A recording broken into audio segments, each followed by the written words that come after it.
Hello everyone, and peace of Christ all of you. Please invite your friends and let us have some good time together. As you see, the topic is what Robert Jackson said about Prophet Muhammad, or the founder of the Muslim Brotherhood. What this guy and this guy, famous names, you know. But before we start today, the reason I decided to go and speak about this topic, I saw an article, and this article is published by Islamic TV station.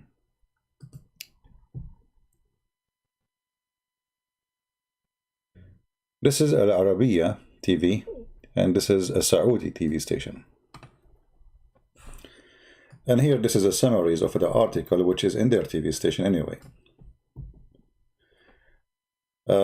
And here you see the name of the one who wrote the article. His name is Ali Al-Amim. He's a Saudi. So this is not a Christian. We have nothing to do with it, in case Muslims want to make a fuzz and story about it. The article is speaking about a person. His name is Robert Jackson. Robert Jackson is a person who wrote stories, not stories, I mean tons of articles about an amazing person, an amazing religion, amazing organization. It's called the Muslim Brotherhood, and the founder of it. And then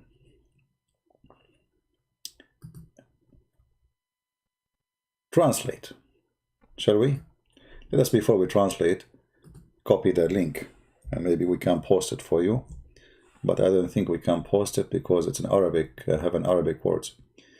But anyway, if we click translate to English, we will find the article saying that the person who is named Robert Jackson,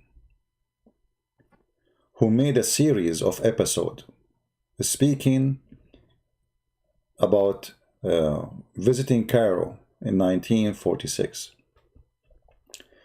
that he wanted to see the man who more than 500,000 people follow him at that time. And this is a big number at that time. Remember, this is 1946. There's no internet at that time. So you have 500,000 following you. That's a big deal. So the article here is speaking about those articles and those episodes glorifying this man, the founder of the Muslim Brotherhood, and how he learned from Allah and the Prophet to be decent, to be great, to be amazing. And then we find that the one who is writing this article, his name is Anwar al-Jundi, which means Robert Jackson is a Muslim Brotherhood guy from Egypt. He is not an American Robert Jackson. Robert Jackson does not exist. And here they are talking about how they get this story or those articles to be busted. They are saying here that this person supposedly, they call him Robert Jackson, he wrote articles for New York. This is a newspaper. And, he spoke about how great and amazing the work of Allah through the Muslim Brotherhood. And then, here they are saying, well, but this, supposedly, when you lie, at least you should study some news about this newspaper. And the reason they mentioned that in newspaper, because this paper shut down. It's not exist no more. At that time, at least. I don't know about now. So, because this newspaper was published in 1863, and it stopped publishing in 1926. But the person who is saying he was publishing, and the one who was talking about Muslim Brotherhood, he was publishing after Muslim Brotherhood came to exist in 1928. But at that time, the newspaper was gone. It's history. So here they start checking out, those mistakes in those news, and then it lead them at the end to find that the guy who wrote those article is not a Christian, Western writer, and he is not Western, and he has nothing to do with the West. He is a man, his name Anwar al-Jundi, and he is a Muslim Brotherhood sheikh. So from a sheikh terrorist to an American writer, and his name is Robert Jackson. Now we will go to a different topic. I'm just giving you an idea how those people, they are willing to make any kind of lies just to sponsor their propaganda. We heard the Muslims speaking about many big names, speaking highly about the Prophet of Allah, how amazing he is, the Prophet of Allah. And the Muslim, they quote for us that George Bernard Shaw, he said, be aware of false knowledge. It is more dangerous than ignorance. So George Bernard Shaw, he said that. Okay, I don't know if he said that, I'm not sure. But in the same time, they say to us that George Bernard Shaw, he said amazing things about Muhammad. And now we will show you some. I have always held the religion of Muhammad in high estimation because it is wonderfully, you can read it, I'm not going to read it. Now, and then you look down, you will find the quotation. The quotation is coming from a book, it's called The Genuine Islam, volume number 1.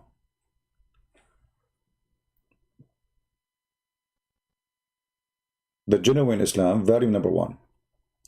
Do we have any Muslim in the chat? Do we have any Muslim in the chat?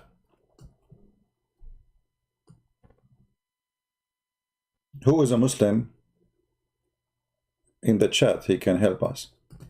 I want you, my friend, to show me where we can find the book. It's called The Genuine Islam. Who want to help us? Who is a Muslim here? He can help us.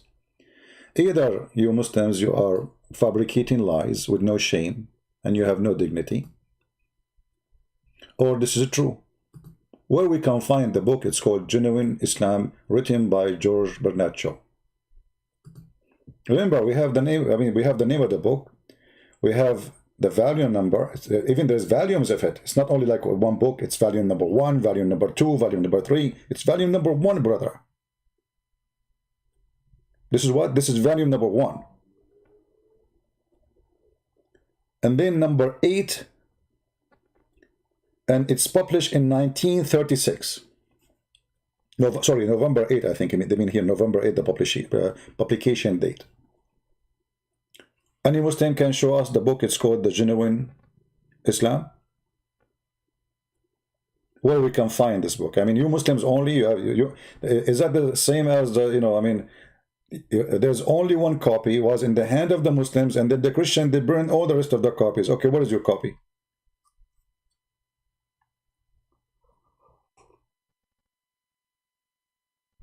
Do we have any Muslim? So what I'm trying to say to you, you cannot trust a Muslim saying anything about anyone. I'm sure after I die, they will say Christian Prince, he converted to Islam, he says Shahada, he was doing poo-poo in the bathroom like Ahmad Mirza Ghulam, and then he put his finger up to Allah, and he said Shahada, and he became a Muslim, Alhamdulillah. Do you know that the Christian Prince himself converted to Islam? Just wait.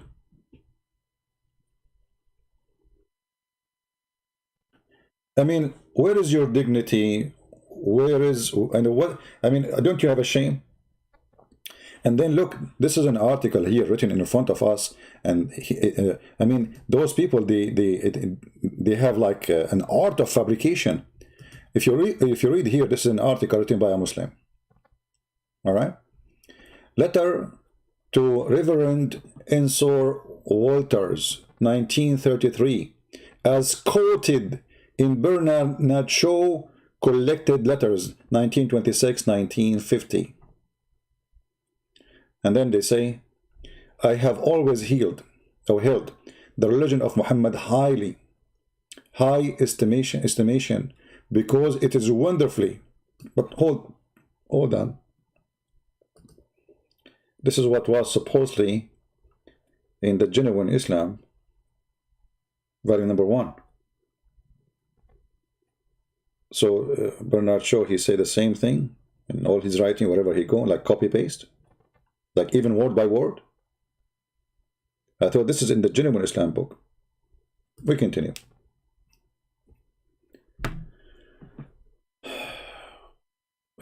Okay, Muslims, who is going to show me this quotation in the letter which is sent to Reverend Ensor Walters? Who is the hero who want to show me this? That in page number 305, George Bernard Shaw, he said this: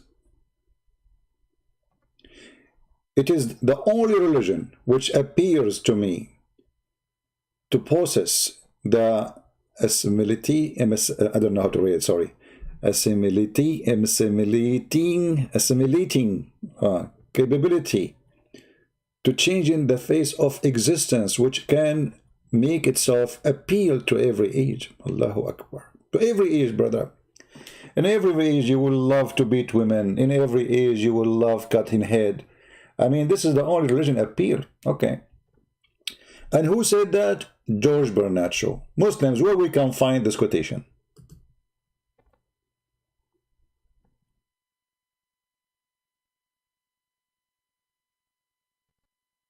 Hamoud, you see, you are the Muslim who made a quotation. Can you show me the book?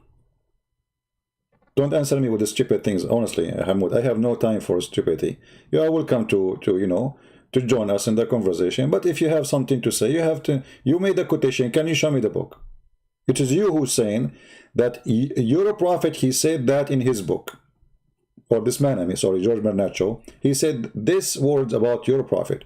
And look how amazing this guy, he must be a Muslim then. To them, Muhammad was an antichrist. I have studied him, the wonderful man. In my opinion, far from being an antichrist, he must be called the savior of humanity. So when you Muslims, you make a fraud. I mean, don't you ask yourself, okay, those people, they are going to go and search and study and they will find that this is nothing but a scam. So I'm asking you now, who is a Muslim? He can give us the reference for what it, you see, we have the page number. My friend, we have the page number. You Muslim are quoting even the page number. You are quoting the name of the letters. The letter to Reverend Ensor Walters. Page number by Dan Lawrence. Page number 305. Okay, can you show it to me? We have a brother who is an ex-Muslim from Morocco.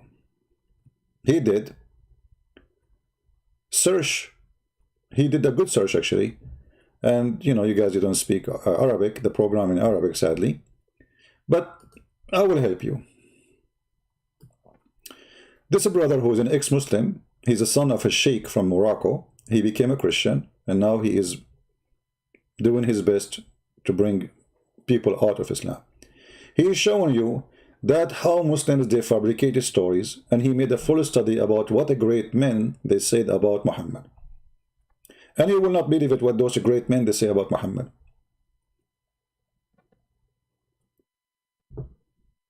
I will translate for you a little bit. لما بحثت عن the genuine Islam اللي بيستشهدوا بيه اعتقدت انه كتاب لبرنارد شو، طلع انه مش كتاب لبرنارد شو. ايه رأيكم؟ He's saying, first, you know, like when I, you know, like I searched, and I thought this is a book really for Bernard Shaw, so I searched for it, and then I found it's not. Okay.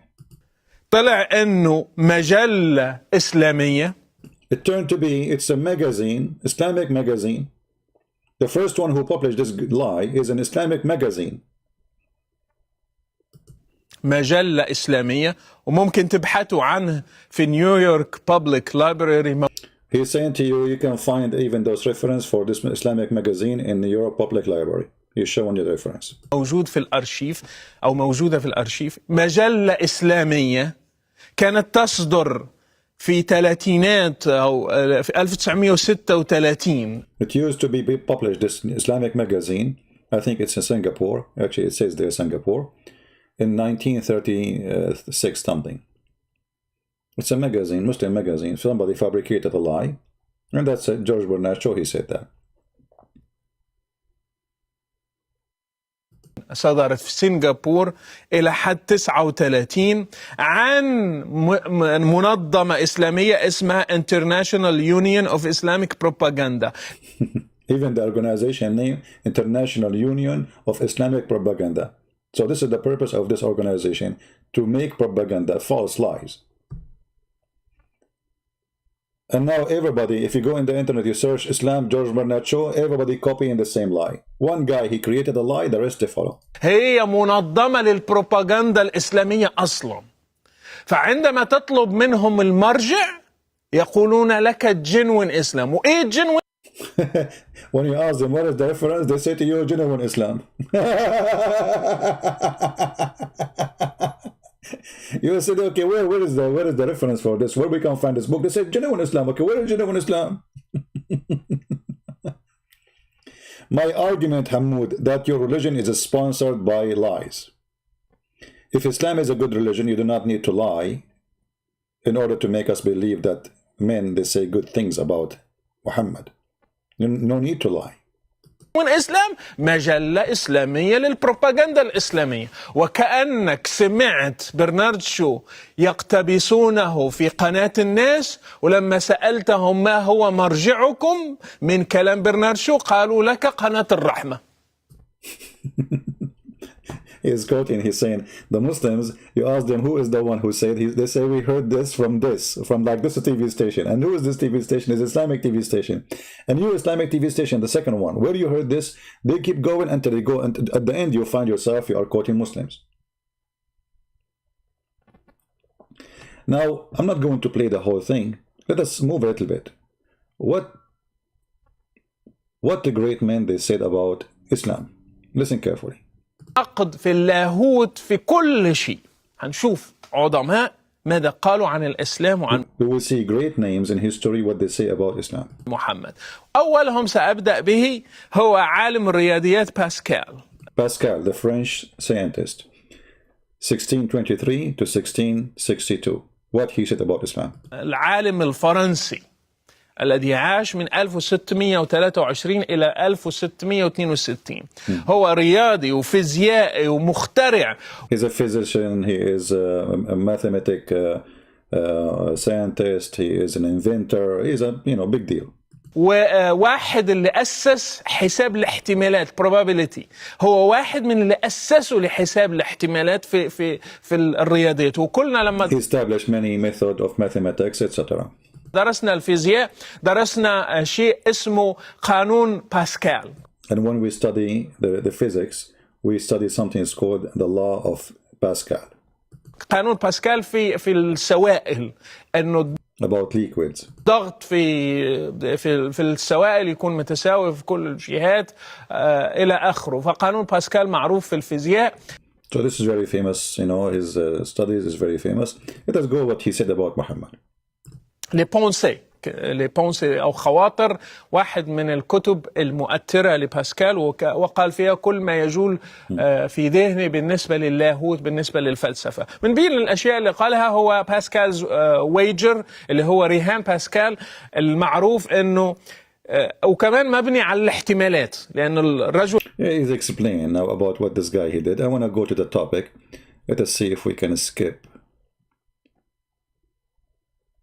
We will know when he is in the topic, when he put what Pascal he put in the screen. So he is giving an introduction for this scientist because many Muslims maybe they've never heard of him. He's a big shot.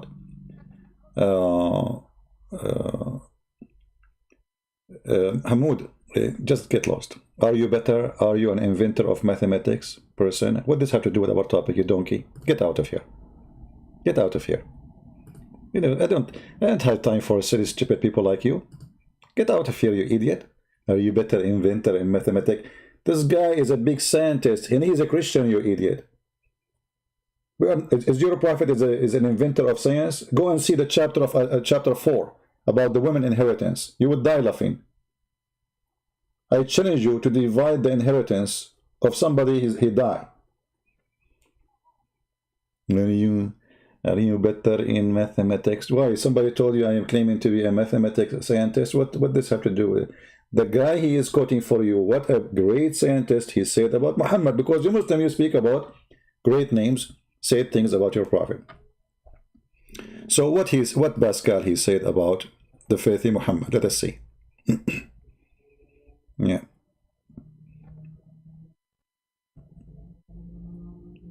Too bad you guys don't speak Arabic, so you know we are. So what this guy he said? I think now he will say. رياضيات باسكال عن محمد. Muhammad he said.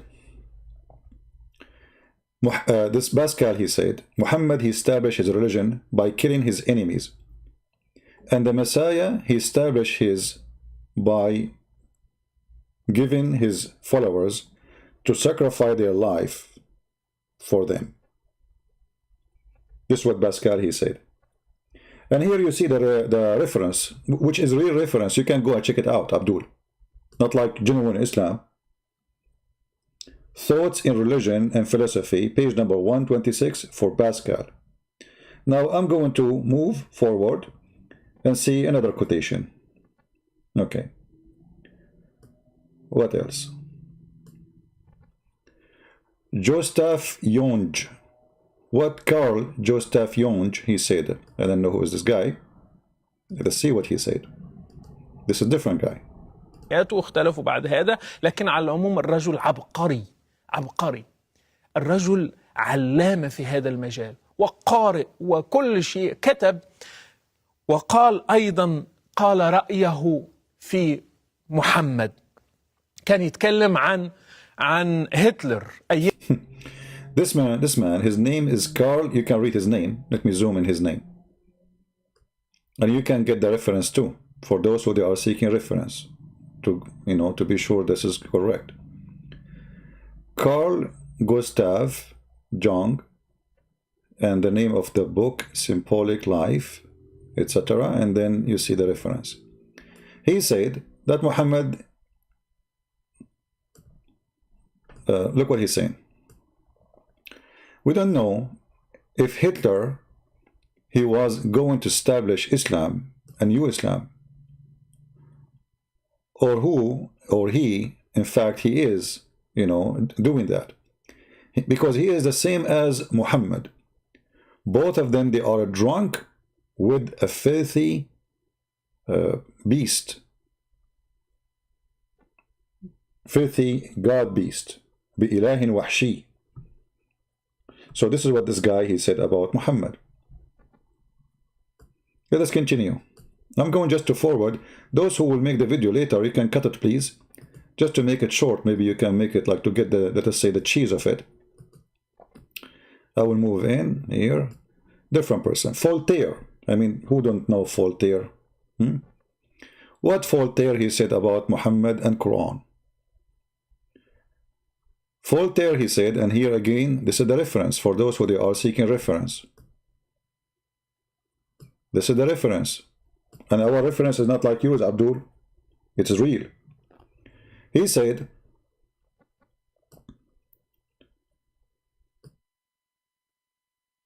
that Muhammad, he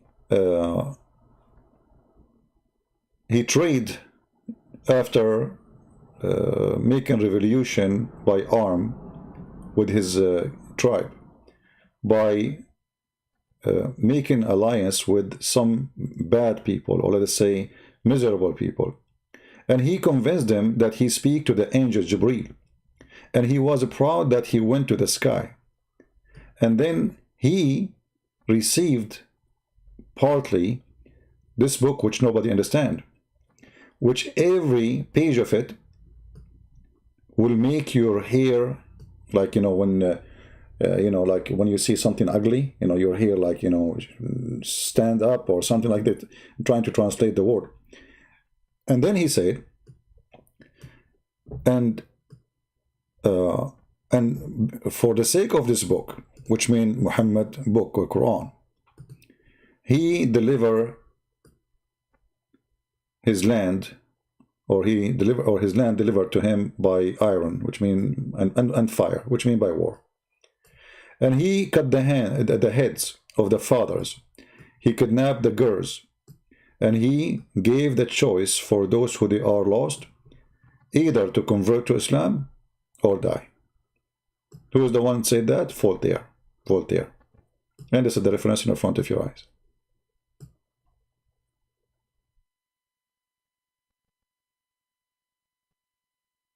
When somebody says something, I don't know, like your hair stand up, yeah, if you see something scary supposed to your hair, because your skin will go in alarm, you know.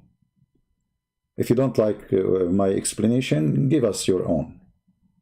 I'm sure you understand. Don't play like you have no idea. So this is what Voltaire said. Let us see a different person. And we will go, by the way, we will not stop here. We will go until we arrive to what George Bernard Shaw, he said for real. Because George Bernard Shaw, he spoke about Islam. Dante, what Dante he said about Muhammad? Each time I see somebody, he have like a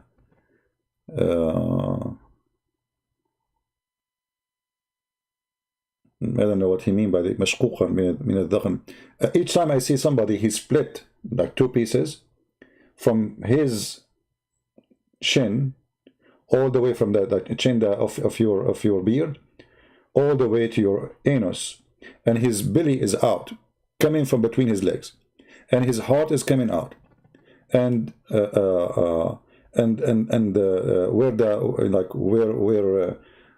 urine is stored inside the belly of a human being.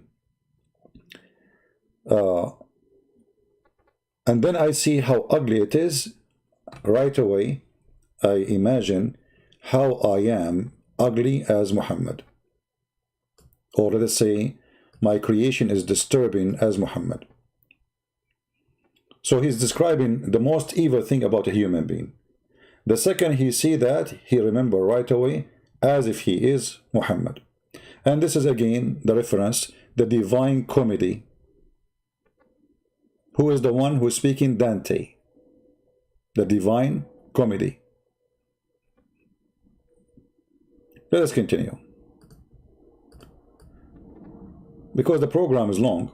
Okay, now what George Bernard Shaw he said. Shall we go to George Bernard Shaw? We're trying to find, here we go. This is what George Bernard Shaw said for real. Islam is a different religion. It is not a tolerance religion, but aggressive. And it became like, let us say, as if he's saying, like the one who claims it is tolerance, it is just a lie or a stupid talk, blah, blah, blah. Either you believe, and let me highlight, either you believe on Allah, or they are going to cut your neck from the side of somebody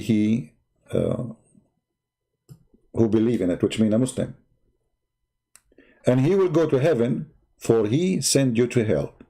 This is what George Bernard Shaw said about Islam. And this is the reference. But look, this is the same reference we found in the Islamic website. Here. This is exactly the same reference in the Islamic website. Let me show you.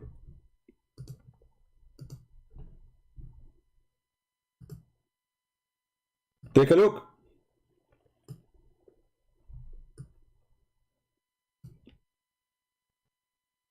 Do you see? But here Bernard Shaw, in the same reference, even the same page number. Guys, the same page number. Bernard Shaw, he said, Islam amazing. I always held religion of Muhammad in high, like this guy, he's crazy about Muhammad. This is what the Muslims, they said. In the same page. It is the only religion which appears to me to possess whatever. And it's the only religion who can save humanity, whatever. And Muhammad is not Antichrist, whatever. All of this in one page. I mean, actually, if you look at the quotation in one page, it's bigger than the page. If this is a quotation from the page, the quotation from the page is bigger than the page. And then we go and we find that the same page It's saying the opposite about Muhammad. That anyone who believes that Islam is tolerance, he is a liar. Islam is very aggressive, intolerance religion. Either you believe in Allah, or they will cut your neck. The same exact page. Look with me. The same page number 305.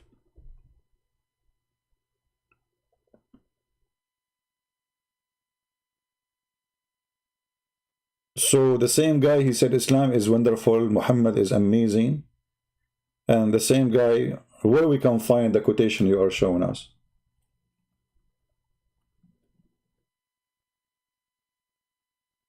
And you know, the video is long, is like 1 hour and a half. Keep going. Tons of people who say things about Muhammad, all of it, it's ugly, and all of them, they are very well known, famous. You know, even there's a book, you know, remember there's a book, it's called The Most Effective People, 100, the top affecting people, whatever it's called. Or let us say, I forgot the name. The Muslim, they translate that book. And the Muslim translation about that book, that part about Muhammad, they said that the guy, he said the Prophet Muhammad, peace upon him, is the most effective. This guy did not say peace upon him. He did not say poo-poo upon him. He did not use the word upon him. And they fabricate tons of things. And supposedly this is the translation. The guy, he speak about Muhammad, that he is a war warrior. And he mentioned the name of Hitler too in his book. He mentioned Mussolini. He mentioned terrorists. He mentioned criminals. And he mentioned good ones. So when he mentioned Muhammad, he is the most influenced man. I think the word was influence. He's speaking about the influence of violence. In the translation, they spoke about him highly. When every person who is known in poetry, in knowledge, in science, speak very bad about Muhammad. And you know, let us say for the sake of argument, all those who they are famous, they spoke wrong about Muhammad. Or let us say the opposite. They spoke good about Muhammad. I don't care. Muhammad is evil.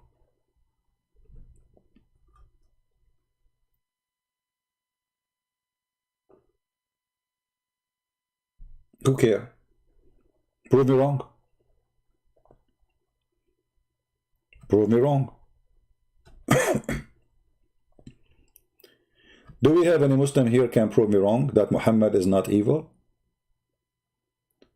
Who is a Muslim would like to do so?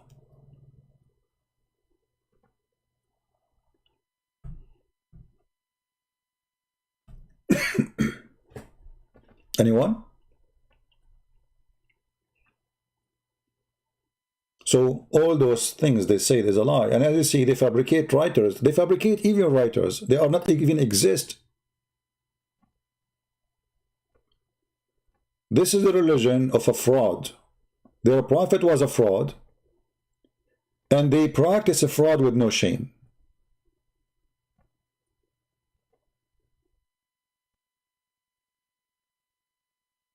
Prove me wrong.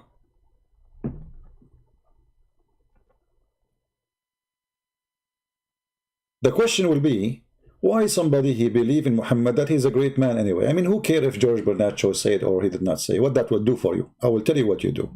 Because you used this propaganda in order to make Western believe that Islam is a great religion. You see this guy, he is quoting for you tons of famous people. They spoke very ugly about Muhammad. But that will not change anything. Muhammad is still ugly. They speak good or ugly. That is not the point. The point is you Muslims lying about your prophet. I don't care what people say about Jesus. I'm not going to make a false quotation that somebody said that Jesus is wonderful. That's stupid, actually. I mean, how bad your prophet is to the point you fabricate good quotation about him. How bad he is. It's a clear sign that your prophet is evil. Otherwise, you will not need to fabricate lies and say things is not true.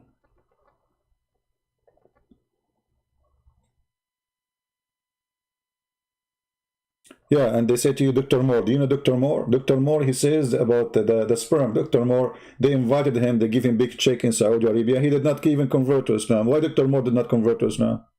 Dr. Moore. And who is Dr. Moore? They told him that the Quran says that the sperm is like a leech. Oh, sorry, the egg is like a leech.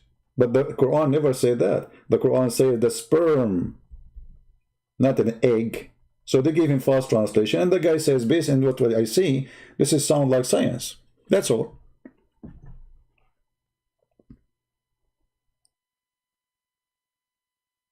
People who have a true God, they will not do what the Muslims do.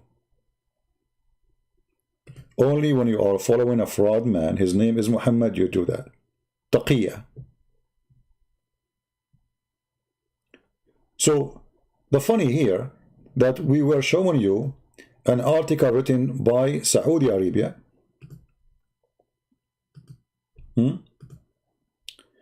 about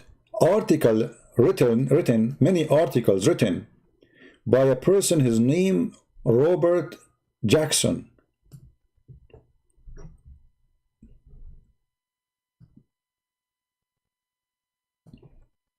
And then we find out that Robert Jackson is a sheikh, and his real name is Anwar Jundi.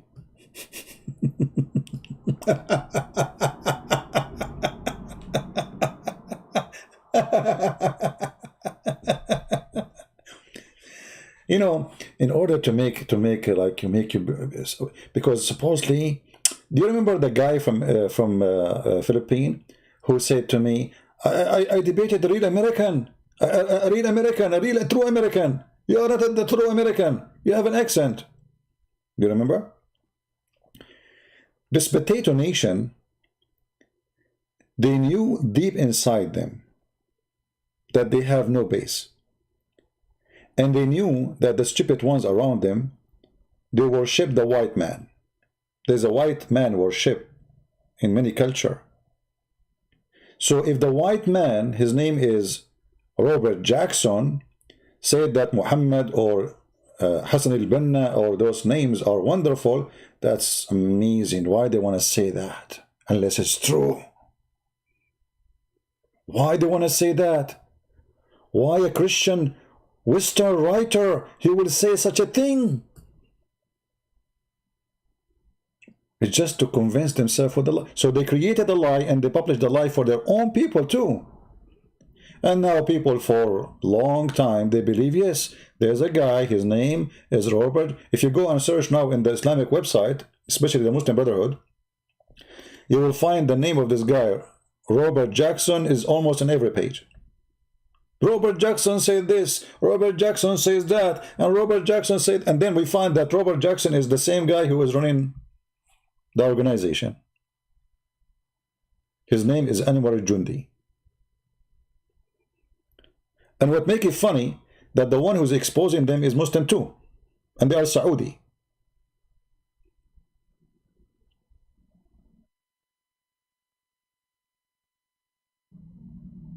Tons of names are fabricated. They do not even exist.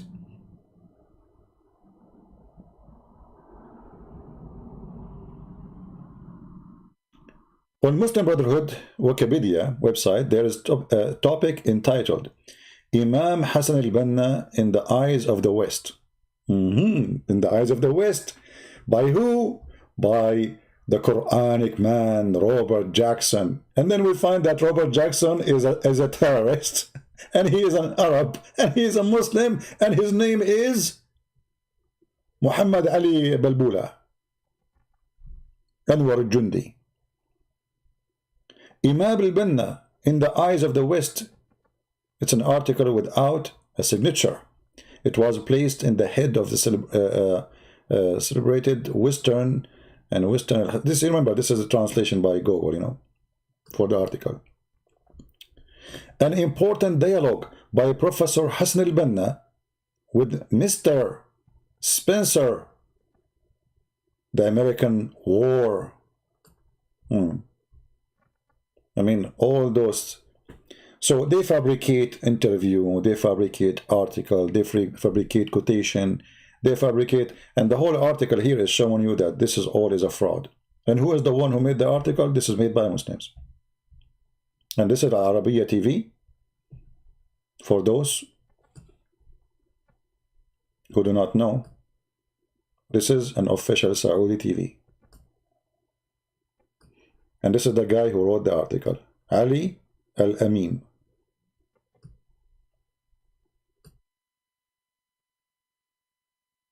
So why Muslims they do that? What you really gain from your, from those lies? Time will come and people will laugh at you and people will not trust you no more, will not believe you no more, even if you say the truth ever. Who is going to believe a Muslim quoting anything for us? And this is why I say always, never believe Islamic translation. Any translation you see made by Muslims, it's a fraud. Not only their article, even they are not decent to translate their Quran. If I take it right now, as an example, chapter 4, verse number 34. What the translation is saying? Read it. And I challenge any Muslim to tell me where who can point the words in Arabic and match them with the word in English. Because as long as translation, well, the same word should be there in Arabic. Can we find them? No. How come? Why the English translation? Where it says next, where it says lightly, where it says first, where it says strike, what? And beat them lightly.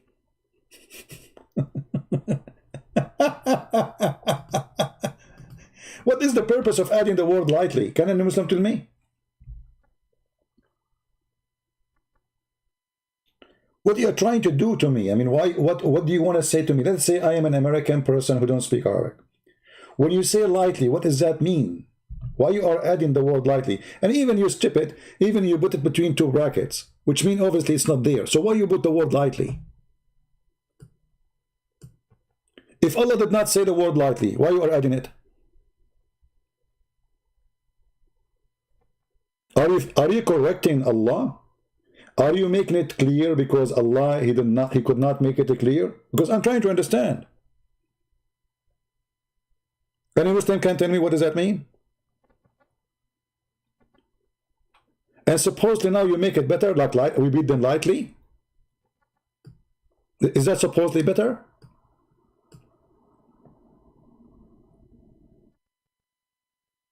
If you change the translation, this is Yusuf Ali, change the translator, you will find the word lightly became scourge them.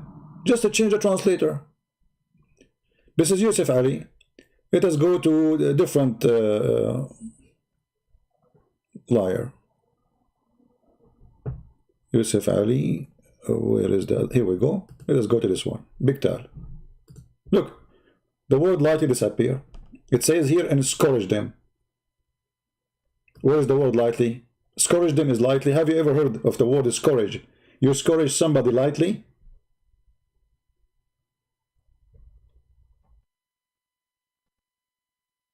What happened?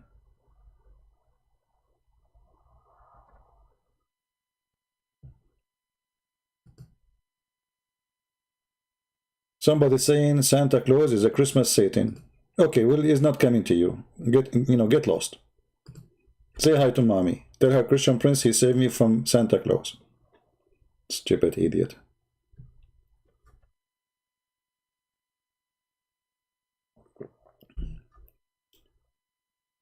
People are worried about Santa Claus who give gifts. They are not worried about a child molester Muhammad and his criminals.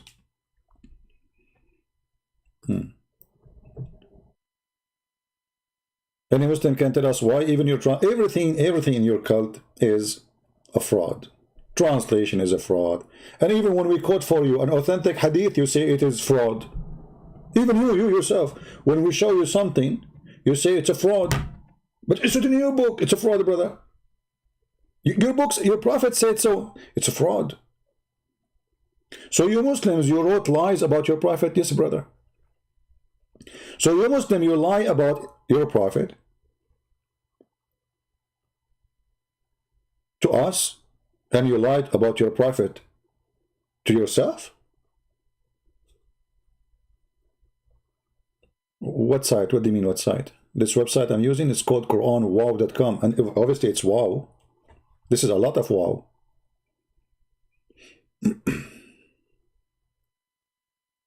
Right? Even they call it wow. Wow.com. When you read the Quran, you say wow. For sure, the Quran is wow, like sperm coming from the backbone. Women have a sperm coming from the ribs. You know, hail is coming from mountains in heaven. Allah, He placed mountains on the top of the earth as if it's a sheet, so she will not move the Mrs. Earth. You know, I mean, this is wow book.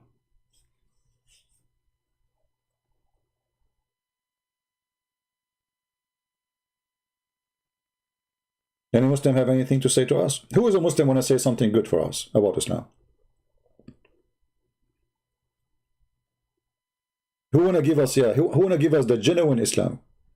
Forget about the book which is fabricated by you Muslims about George Bernard Shaw say genuine Islam, because it's not exist. Shame on you. I mean, did even the liar who fabricated this lie think for a second, okay, people will go and search, but let me tell you what happened. At that time, there's no internet. And this magazine is in Singapore.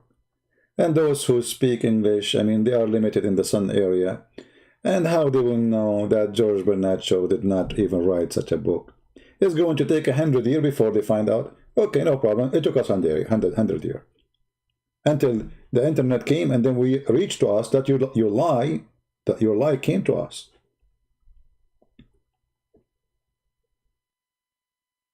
Hmm?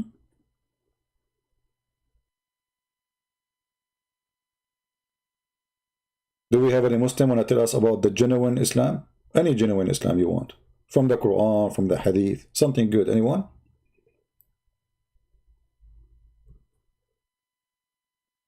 No, we keep Jesus for Christmas and we don't forget about Santa. Santa was a good man. Santa is a real person, was a great Christian. And I wish that all of us, we can do what this guy did.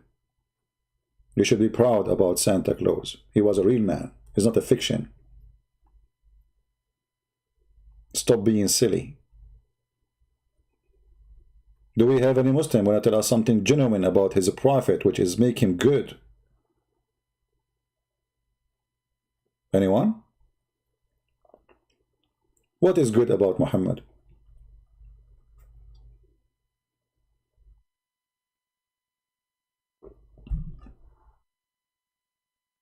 Not a single Muslim want to tell us something good?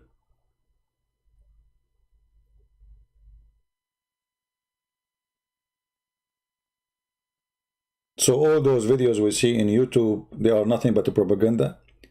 The Muslims, they spend half century of their life to prove to us that the Quran is preserved. My friend, I don't want you to believe the Quran is preserved. This is the most preserved, stupid book ever.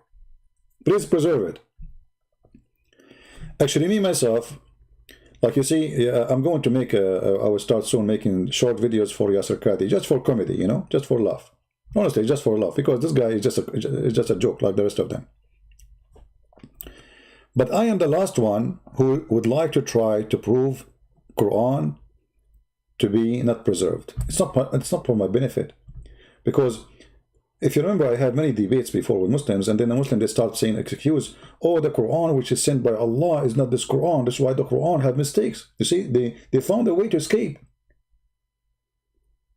Now they got a new way. Oh, this is not the genuine Quran. The Quran we have today is false. So they escape. So don't give them escape. No, this is the genuine Quran. No, this is the true Quran. It's word by word, brother. Letter by letter. The dot is there, is not missing. Not even a single dot is missing. It's for my benefit.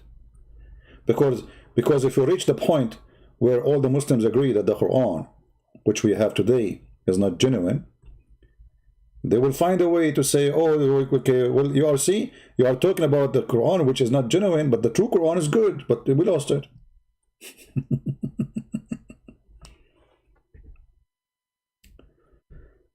Right? So do we have any Muslim want to tell us something about the genuine Quran? Want to quote for us something from the genuine Quran?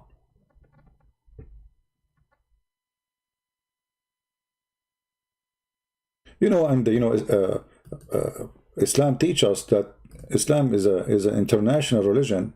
And when you ask them what does that mean, they say Islam is for everybody. Okay, is that for monkeys too? They say yes. Monkeys are Muslims. You say to them, Abdul, are you sure? They say yes. And they practice Sharia law. During the pre-Islamic period of ignorance, I saw a she-monkey surrounded by a number of monkeys. They were all stoning it.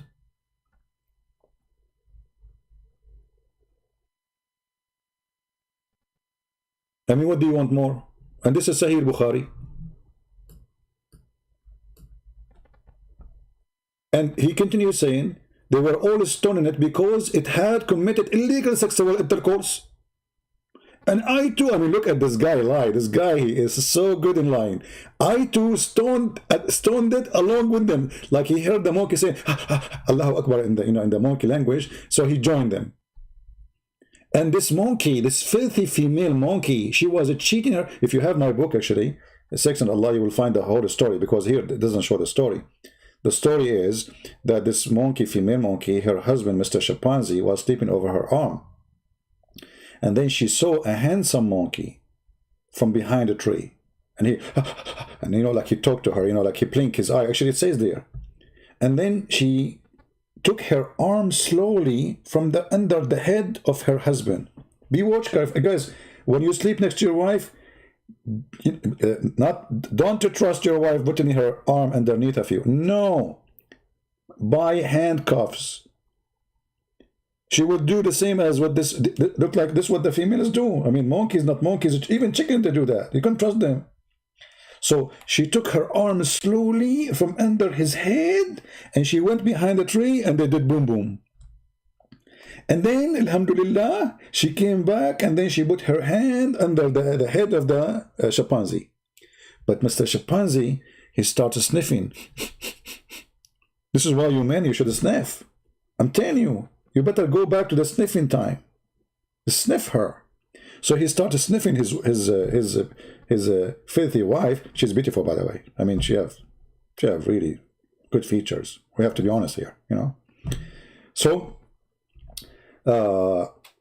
he started sniffing her, and he sniffed a sperm, semen.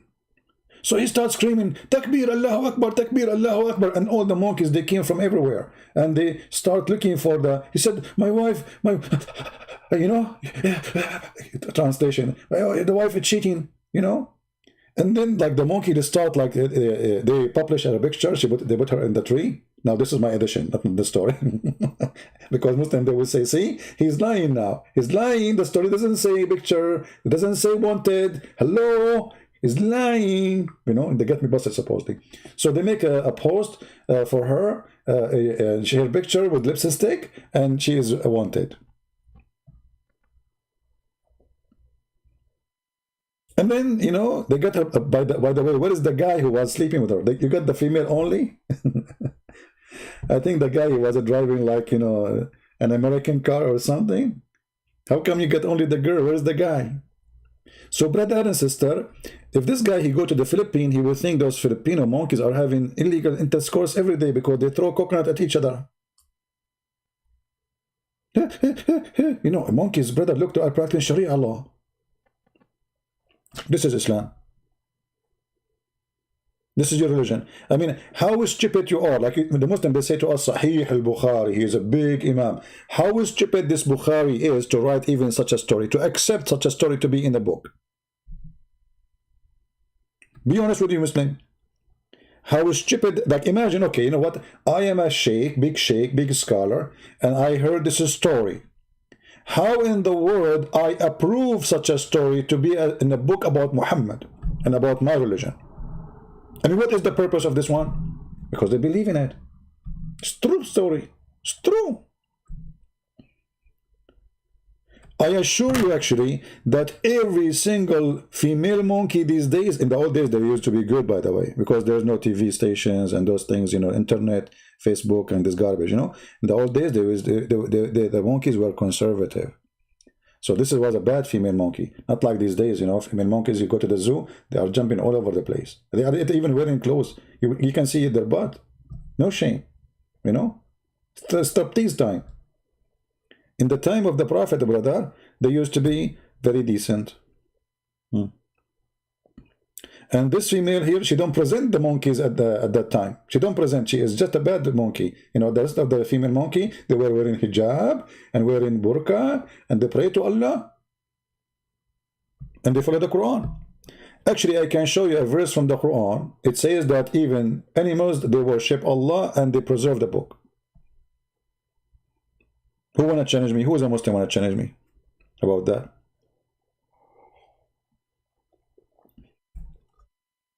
Even Muhammad, he speak on the judgment day, Allah will judge between two goats. Two goats are fighting.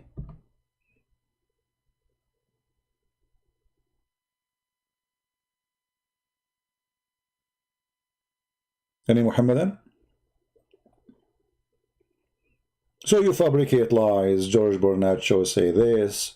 George Fasho says that. You know, we know this is all is a garbage. You Muslim, not you Muslim yourself, you know Islam is a garbage. That's why you don't want it.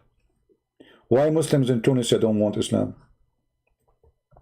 Why you don't have Sharia? All of us, we knew Islam does not exist unless you practice Sharia. So to say it's an Islamic state, but yet there's no Sharia, it's a fake state. Why you don't have Sharia in Algeria, Morocco, Egypt, Libya, Syria, Iraq? Erdogan, the biggest fraud in the history, who keeps speaking, reading Quran, claiming that he is the caliphate, but yet the casinos are open, nightclubs are open, prostitution is doing great. But now, sadly, because of Corona, you know, Erdogan is going bankrupt. They ask the highest minister of Erdogan for religion, the Mufti of Turkey, about why Erdogan don't close those nightclubs. He said to them, those nightclubs are paying for your salary. This is the truth. Those nightclubs are paying for your salary.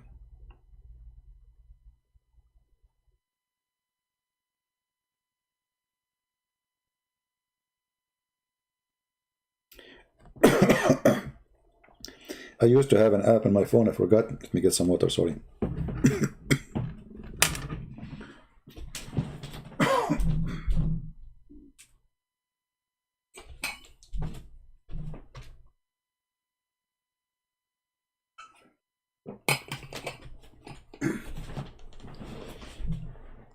I forgot the name of the app, but they told me like there is a group, you know, Muslim groups there, so maybe you can make some posts there. So I downloaded it, and they told me there's they told me this guy. Remember this guy who had like girls dancing with him, the sheikh? Let me refresh your memory.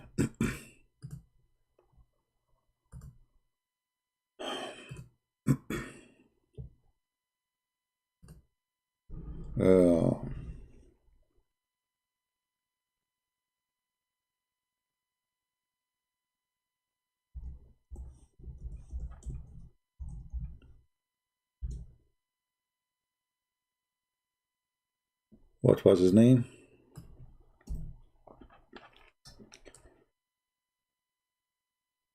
Rune. I forgot the name of the real name.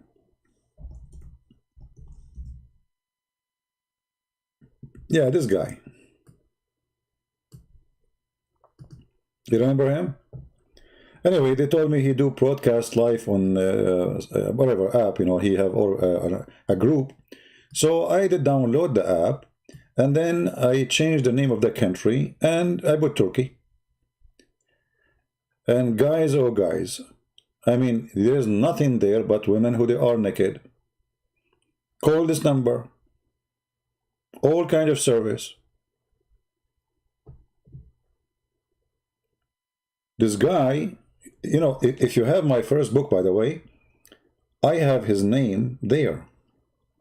You will find in the beginning, I'm speaking about him. Why? Because he is the first one who come with the propaganda that's there's science in the Quran. This is the first guy.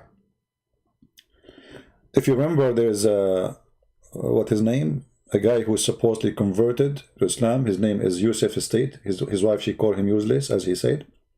He said, I was going to do lecturer, and then I want something really convincing.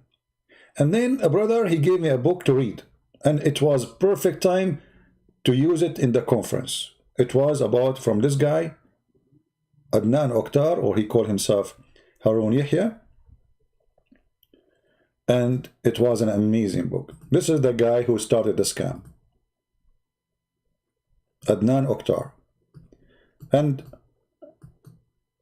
this guy, he was a sheikh for the Muslims in Turkey all those years. Nobody complained about him. Nobody said one negative word about him. His TV is running, Erdogan is watching, everything is working perfectly. Until this guy one day, he said something negative about Erdogan. Suddenly he became a child molester. He is, I don't know if it's true or not, but obviously this guy, you know, this is his TV station. This is Islamic TV station, live on air. I mean, honestly, I feel sad for myself. I mean, look at my TV station and look at his TV station. Look who is listening to me and look who is listening to him. This is not even fair, man. I mean, why I'm not getting this, you know, I mean, something wrong with my program. I mean, there is something not good.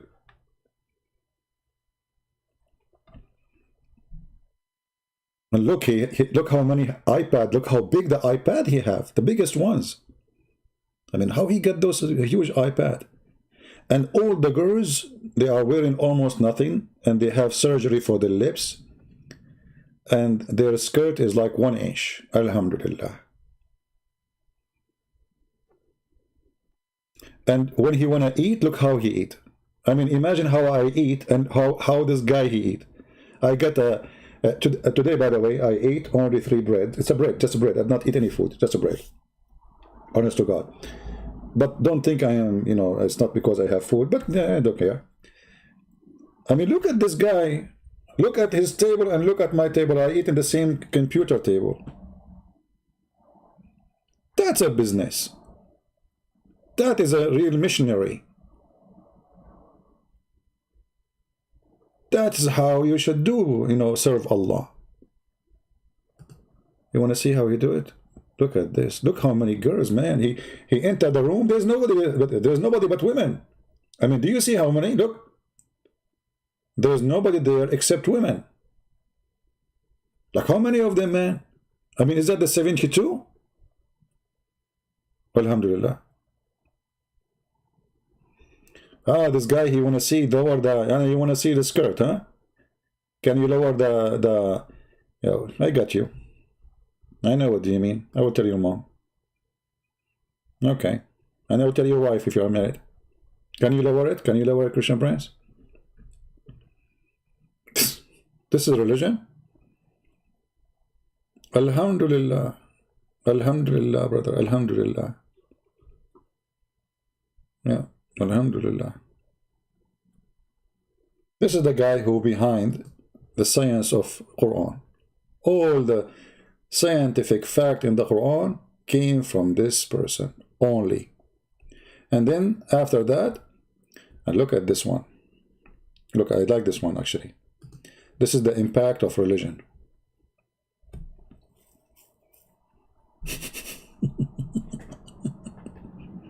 Subhanallah. I cannot say anything more than Subhanallah. Alhamdulillah. And look, he was able, look, there's a transformation happening. See, she did wear the hijab. Finally. Allah, he touched her chest, I mean her heart, sorry. And now she is wearing hijab. I mean, what do you want more?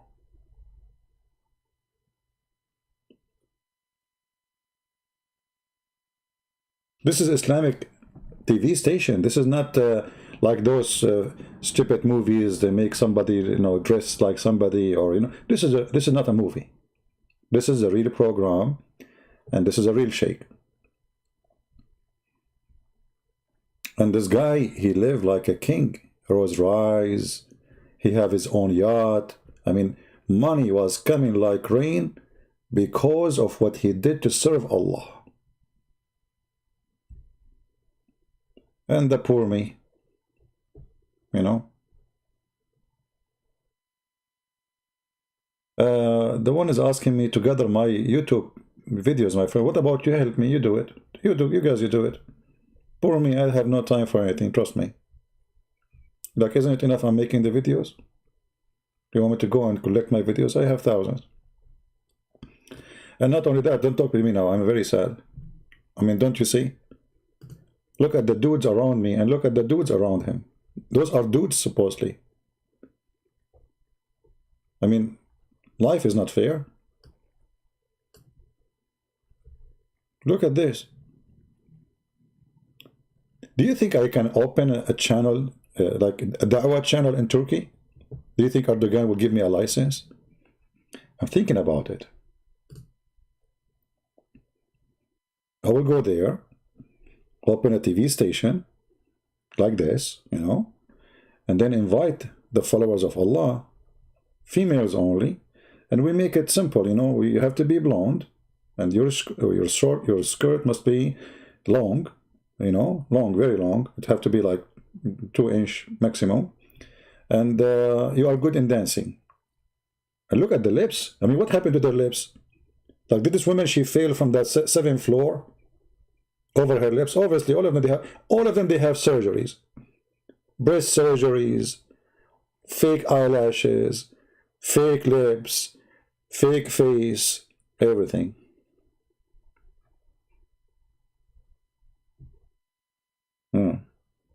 Alhamdulillah. But you know, I mean,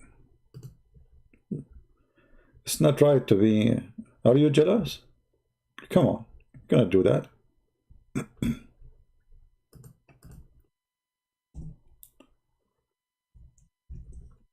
This is the one who's behind the Quranic science. And by the way, all Muslims, they copy his work, and nobody have a problem with him. Can you believe it? Imagine if it's me, let us say, dancing in a wedding party, just wedding party, nothing, I mean, nothing, not like this, you know, like somebody invite me to a wedding party and the Muslim, they have a video, I'm dancing, they will make a scandal about it. And look how he sat in the table and he is staring.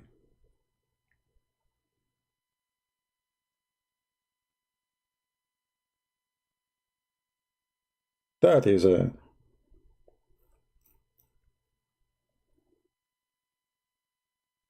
Have your channel suffered strike? My friend, this is not my channel. This is one of them. Don't you see I have only 36,000? This is just one of many channels I have as a backup because we keep getting strikes. Alhamdulillah. And you know, by the way, when the teaching of Allah touch you, you get, I mean, the reason those girls, their clothes is short, because it's the heat of belief. You know, you feel hot. I mean, the more hot you get, the more clothes you take off. I mean, here they are, obviously, there are things that's getting really hot. I think he was reading the chapter of An-Nikah for them. You know, the chapter above the heaven. Boom, boom. Look at this. If you want to play those videos, you will go crazy.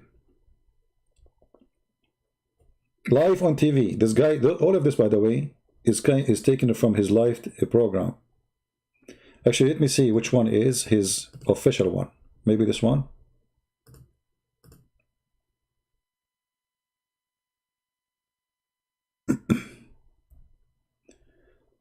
This one is an English channel.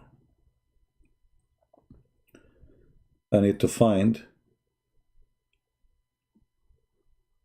the original one. Harun Yahya live stream. 7 hours live stream. 10 hours live stream. I mean, I cannot do that. Only Harun Yahya can do this. 10 hours live stream, and it's about scientific miracle in the Quran. Brother, scientific miracles in the Quran. And now I passed the first 6 hours, and then finally I'm here in this section.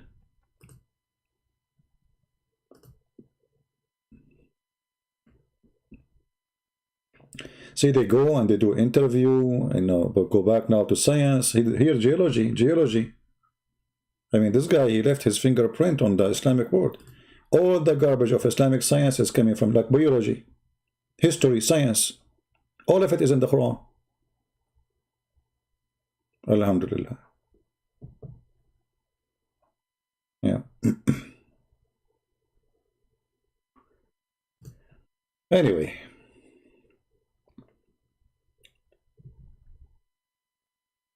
You have to agree with those Turkish girls are beautiful. Well, I don't want to talk about women because you don't know what is beautiful for me.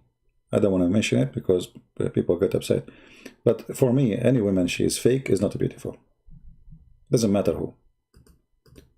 Anyone who put tons of makeup, do some, you know, surgeries, even if they are just makeup, she don't look beautiful for me.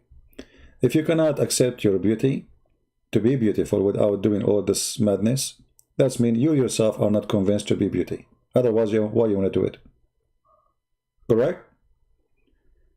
If your beauty is something you earn from false adjustment you do to your body, obviously you yourself, you are not convinced that you are pretty and you are not confident. So why I will be considering you? Why any man will think you are beautiful? Right? And if you look at them, all of them, they are fake. So for me, they don't look beauty. For me, they look like a zombie. You know, I will not be comfortable to sit next to any of them, even if she is not a Muslim, regardless. Those are false people.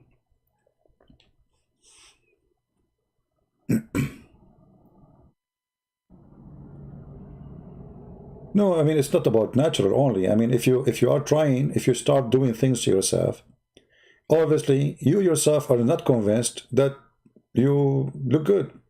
I feel sorry for you. Seriously, I feel sorry for you if you do that. So you're trying to convince me that you are good looking by makeup, and you know, obviously you don't. And I'm not talking about like somebody putting little makeup like here or there, you know, it's okay, but those people, they are heavily. Look at this, man. Okay, guys, I think I'm going to go and join the party there, and I will open my camera for you. Look, how many girls there? I mean, what is this? How much money he spent? You see, those girls are not coming. Those are paid. Those are hookers. You can tell. Those are not normal girls you find in the street.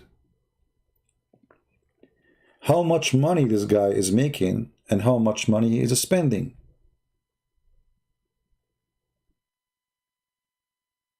And look, if I can get those girls here in my program, look, I have only 498 people watching. Oh boy. What I will tell my grandma. I have only 5. Look, now it's getting higher because we put the pictures here. The number is increasing. Yeah. Soon we will be 600.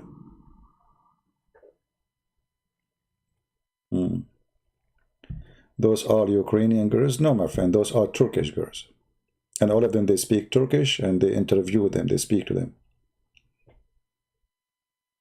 Where are you from, Mr.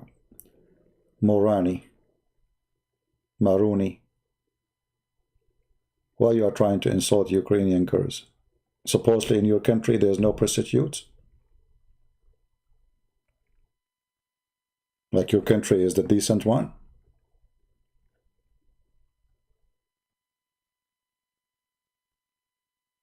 Anyway, I better change, otherwise we will end in the wrong place. Back to the topic. Do we have any Muslim want to say something good for us about Islam?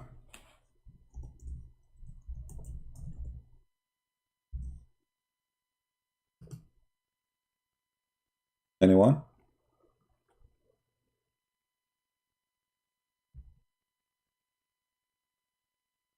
Yeah, you see, when I say Turkey, it doesn't mean that every woman in Turkey is the same. But Turkey obviously have a huge business of prostitution.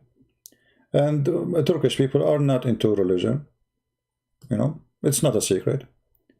But the appearance is that Turkish are Muslims. But in reality, they are not.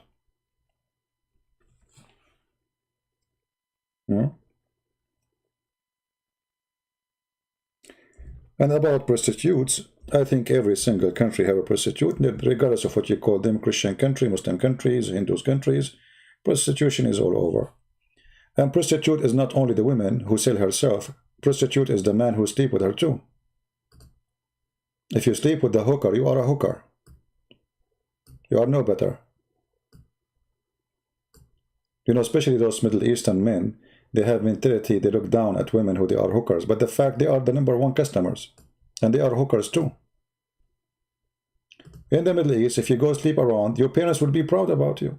I mean, our sons doing every day with a new girl. You know, they speak highly of you because you are filthy. This is their culture. But if the girl should do that, oh man. Not my daughter, right? So don't speak about others.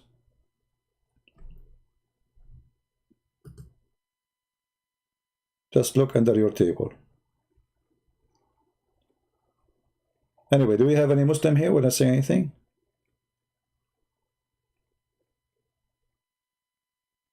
Any Muslim?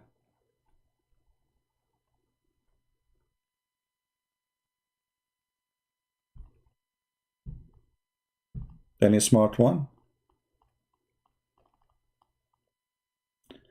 Well, the culture using women, the women using men, the men using women. Doesn't matter who do it, he is bad. There is women who they are forced into prostitution, but there is women they are not. So they bend.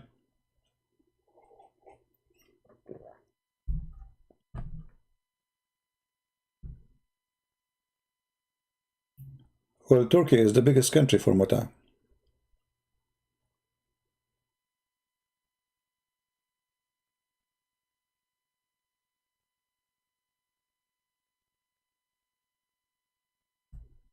There's no Muslims?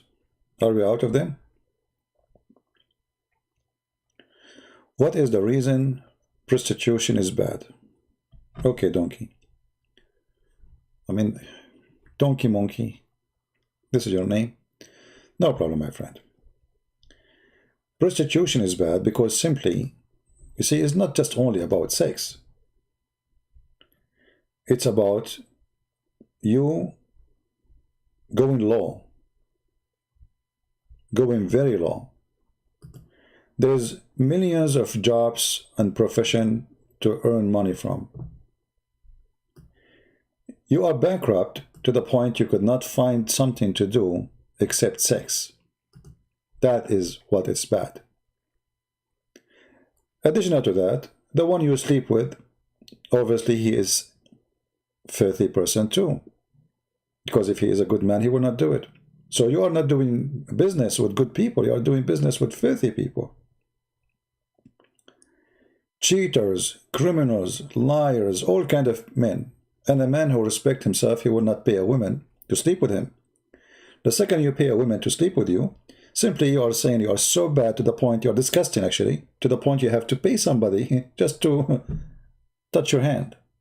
This is how bad you are. It's an insult to the man. It's an insult to the women. So I believe the one who practices prostitution is both men and women, because women, she cannot be prostitute alone. She needs a man prostitute. Doesn't matter who got paid. If you are the one who pay or you are the one who receive the payment, both of you are prostitute. I know some men will be upset from me because they do that. Oh, who cares? This is the truth. Garbage in, garbage out.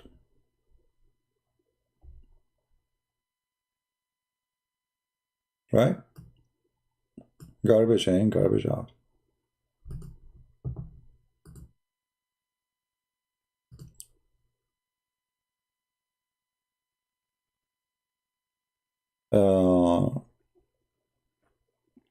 Do you think it's about trying to trade sex for love is missing? What love, my friend? First of all, you know, the second you are doing sex business, you don't believe in love. You don't.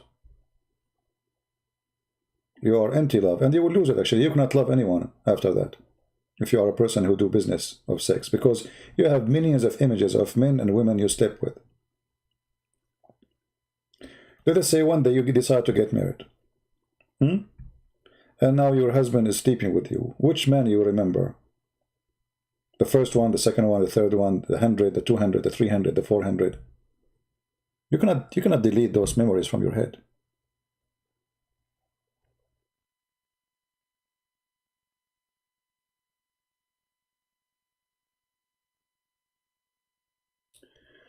I accept when I say I disagree with you regarding Turkey. Now, my friend, I can show you right now tens of thousands in Istanbul. The majority of people of Istanbul is against Islam.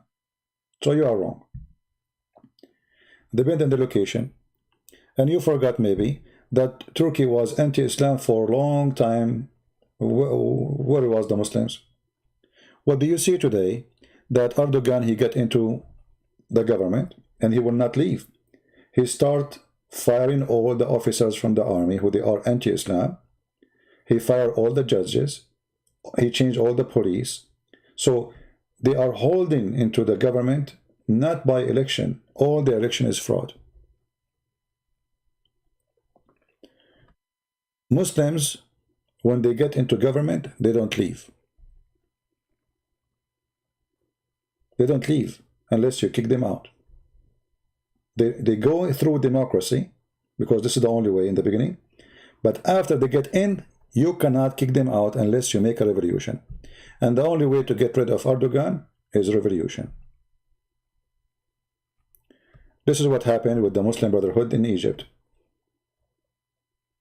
This is what happened with the president of Sudan in Sudan. You cannot get rid of them. That's it. They take over the government. They practice Sharia law. They use it as a way to subdue everybody, so nobody open his mouth. And they will not leave until you go for war. So no, Turkey is not really Islamic. Even Iran is not Islamic. You know, you see, I am a Middle Eastern. Don't tell me who's Islamic. Don't tell me, please, who's Islamic. There's no Islamic in the Middle East. Small, tiny minority. They are the terrorists. They control everybody. How many members they join ISIS? How many? Few, small number. Did you ask yourself why not everybody join ISIS? ISIS exists. They established themselves in Syria, right? And in Iraq. Where is the Muslims who believe? If what you are saying is true, we will not even have Erdogan. We will not have even Turkey as it is today. We will have a caliphate. They are not Islamic. Nobody wants Islam.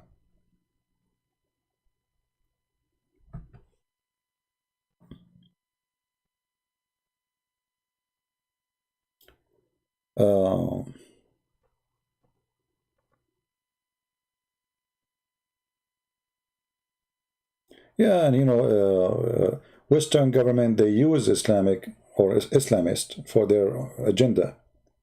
You know, you forgot what CIA did with Osama bin Laden? They are the one who trained him. They are the one who helped him. They are the one who sent congressmen, senators. They went to Afghanistan and they were saying to them, Allahu Akbar. McCain, just a few years ago, before he died, this potato, he went to Syria. He took pictures with ISIS leader.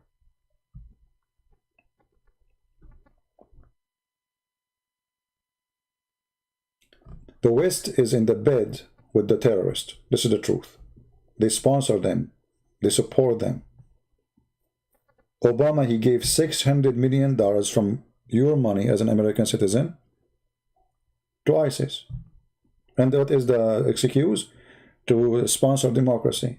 Have you ever heard of Americans sponsoring democracy anywhere? Where? Which country? Do we sponsor democracy in Turkey? Look what Turkish are doing. Trump, he did not put sanctions in Erdogan. He waited all 4 years before he go. He put sanctions in Erdogan because he's stopping the agreement between Qatar and Israel. That's what he cared for. 4 years, he did not put sanctions in Turkey. He threat. He go blind about Turkey. Turkish killing Christians, Turkish killing the Kurdish, Turkish taking churches, making them convert them to mosque. He don't see it. He never heard of it. He's a potato. I remember I voted for Trump, but he's a potato. He's a coward.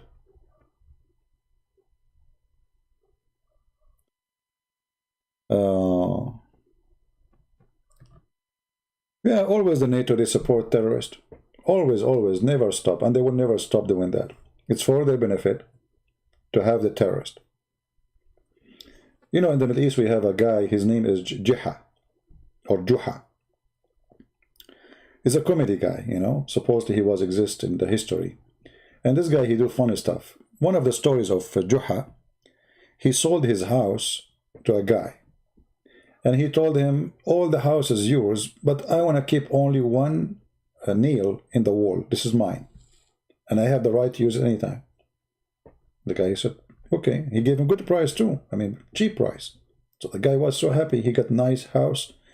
And this guy, all what he want is just to use a nail in the wall of his house. Sure. No problem. You know. So the guy, he moved in, and then this guy, Juha, he come to the house at the middle of the night, knock at the door. The guy, he opened the door, what you want? He said, what you forgot? We agree. I have the right to use the nail. Okay. So he take his donkey all the way to the living room where the nail is. And he tie his donkey there. The guy, he said, you cannot do that. He said, no, I can. We have a contract.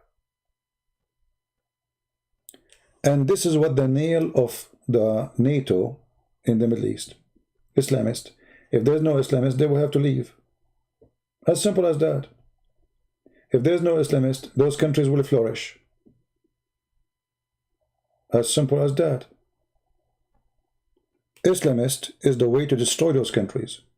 To keep them stupid, to keep them ignorant, to keep them in the cave time. You take Islam from the Middle East, you will find different countries. As simple as that. Islam is a necessity to keep those countries savage. Right?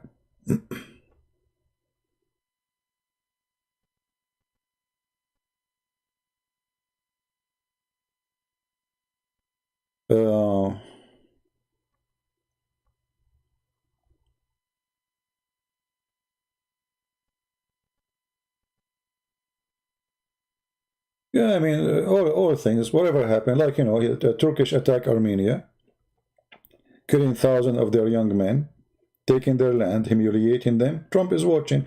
Trump, he did not even see it. I know, I lost my respect to this man, actually. And I voted for him just a few weeks ago, but because we don't have a choice. The other guy is Joe Biden's husband. I mean, we have a guy, he don't even remember his name. But welcome to America. In America, we don't vote for a president. We vote for two donkeys.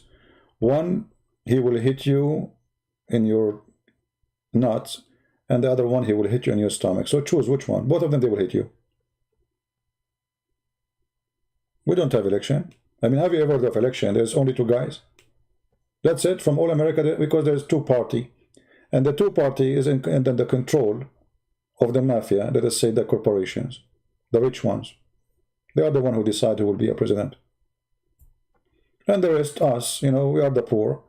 Okay, they give us two. Choose one of them. It's like a game, you know, like we have two toys. Which one you take? But they are the one who choose the toy for us.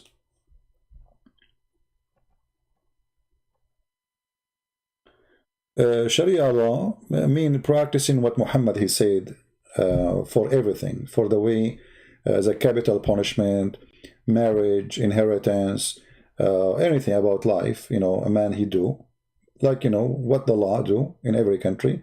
And instead of normal law, civil law, you have Sharia law, which means according to Islam. This is what Sharia means. Sharia is what Allah he made lawful.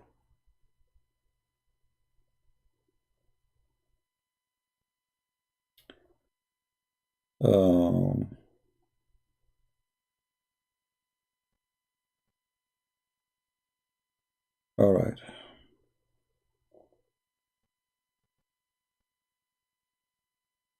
Do we have any serious question? Do we have any Muslim here?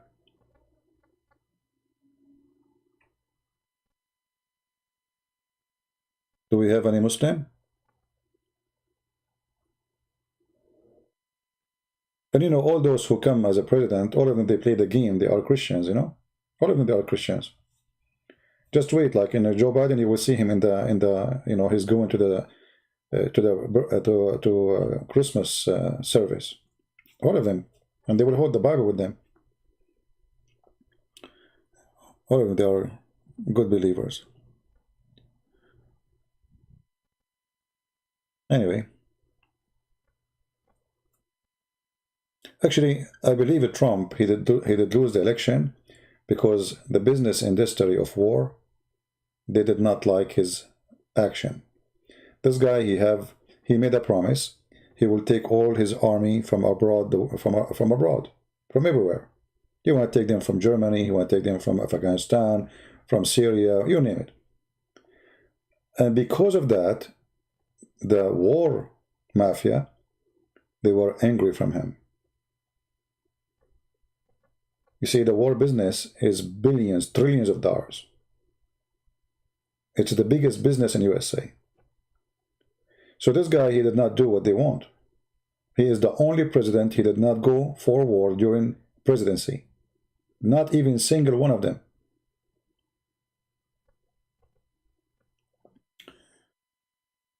Could you do topic in Sufism in order to open eyes of Sub-Saharan African who are being deceived by generous Aka Marboots? I don't know what do you mean by Marboots. Sufism, you see, because Islam is a religion, does not have let us say any kind of spirituality, and Islam forces other people to convert to Islam. So Sufism came to replace what is missing in Islam. And this is why you will see Sufi, they start doing music and dance, which is really crazy. When Muhammad, he forbid the music, he forbid this kind of behavior, but Sufi, they have to do it for simply Islam is empty, you know. I mean, you give us a religion, there's nothing there except circumcision, sex, food. That's it. And killing people. But there's people don't want that. So Sufism came to replace. And actually the one who established Sufism was a belly dancer. She was a hooker herself.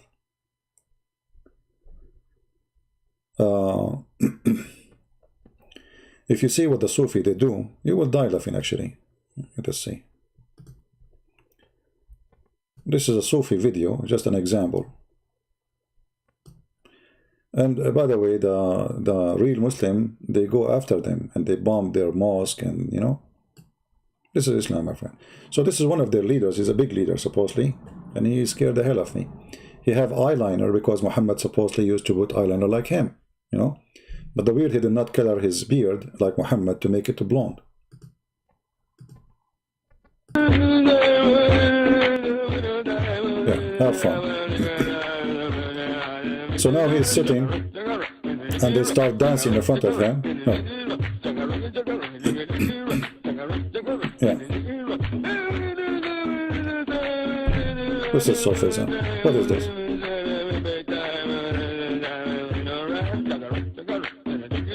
Oh boy. Happy, happy, happy, happy, hey. Yeah. Look at this guy. Subhanallah, Subhanallah, brother, Subhanallah. Alhamdulillah. Yeah. Yeah. So this is Sufism. It's a stupid, you know. They are, you know, because their religion is dead. There is no music. There's no art. When they say to you Islamic art, what Islamic art is about making straight lines. They cannot draw even a plant. You cannot draw a tree. It's haram. And every country, they have their own like fiction Sufism. Like as an example, if you go to Chechnya, you will see this, you know, in Chechnya.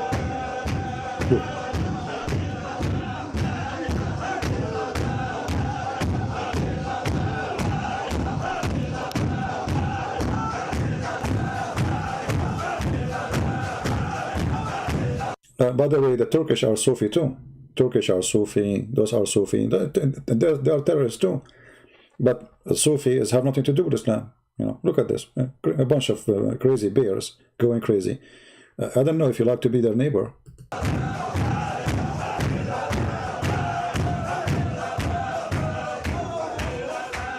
Yeah. It's like, you know, the ants, when the ants, they go around, you know, when the ants, they go around, like around something, and I don't know why the ants do it, but look at this, and what is this, you know? And then they start running, and they start jumping, and then they slow down, and they start hitting down. And look at this, what is this? You tell me, yeah, you know? And then they are so close to each other, and they suddenly, one of them, he stopped, they stop. You know, the leader, he stopped, like, you know, and look now. What is this? It's like zombie, you know, zombie? This is zombie. Look, even if they are walking like zombie.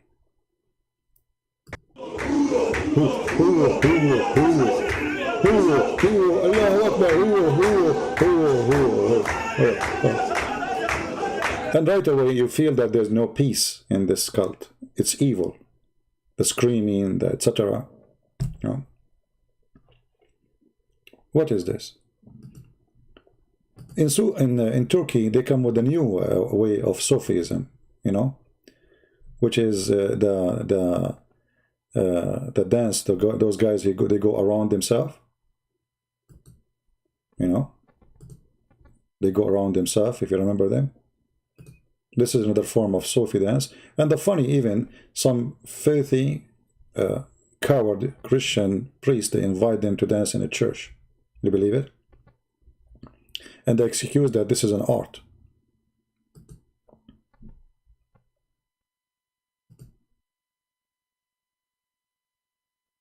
Look at this. Yeah, shake it or break it. Yeah. This is the start, you know, and then the dance will start, the music will start, and yeah, look at this. What is it? It's like being hypnotized, you know, like just losing yourself, be crazy. But all of this have a reason, because Islam is anti-music. Islam is empty. There's no spiritual. Those people, they've been forced to convert to Islam and trying to replace what is missing with something. What Muhammad said about the music? Let us see. The one who practices music, Allah will make him a monkey.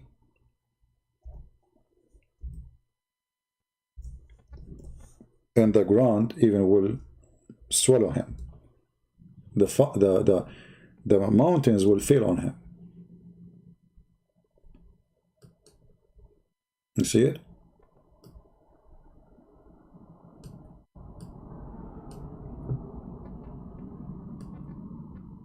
But if you ask Muslims how many Muslims there is in this earth, they will count the Sufi, because Sufi is Turkey. All of Turkey is Sufi. Mostly 90, maybe 90% of the Muslims in Turkey are Sufi, if not more. You know,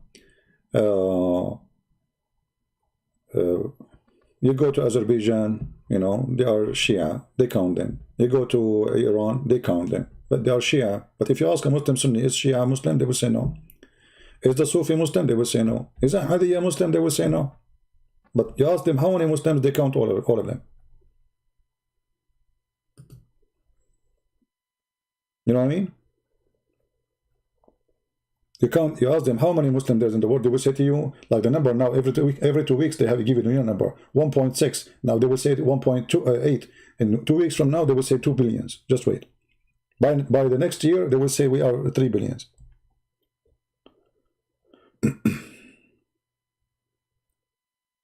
Salah ad-Din is a Kurdish, you know, terrorist. He killed Muslims, he killed the Christians, and yeah, he enslaved the Christians. But you know, the Muslims, when they kill Muslims, they kill you for you are leaving Islam, not because you are a Muslim. Like, you know, when they make article about ISIS saying ISIS, they killed Muslims, they are not killing Muslims. That's not true. They are killing those who they are not practicing Islam. And Muhammad made it clear, anyone who don't practice Islam, kill him. Muhammad even, he said, I was going to burn a group of people, burn them alive, burn them inside their houses, for they did not show up in Friday prayer.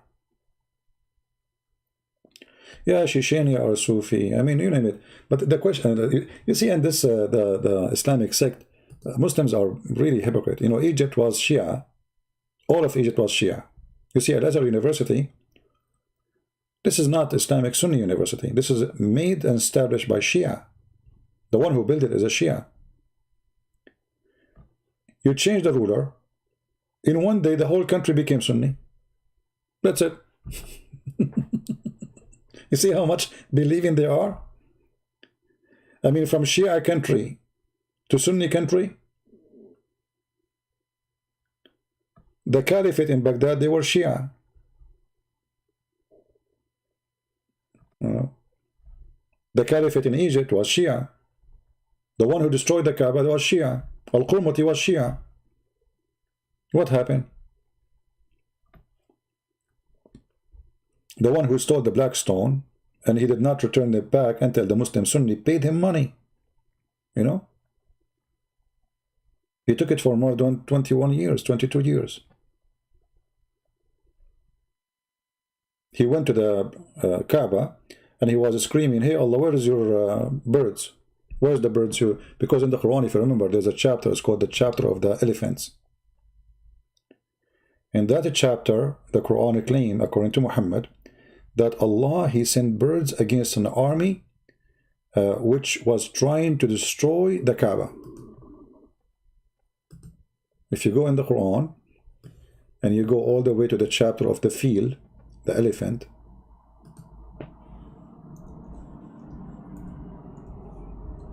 so this guy, he went to the Kaaba and he exposed Muhammad in his lies, and he's a Shia. His name is Al-Qurmuti. He destroyed the Kaaba. He stand in the top of the stones of the Kaaba, and he was screaming to Allah, says, hey Allah, where is your elephants? Where is the elephants?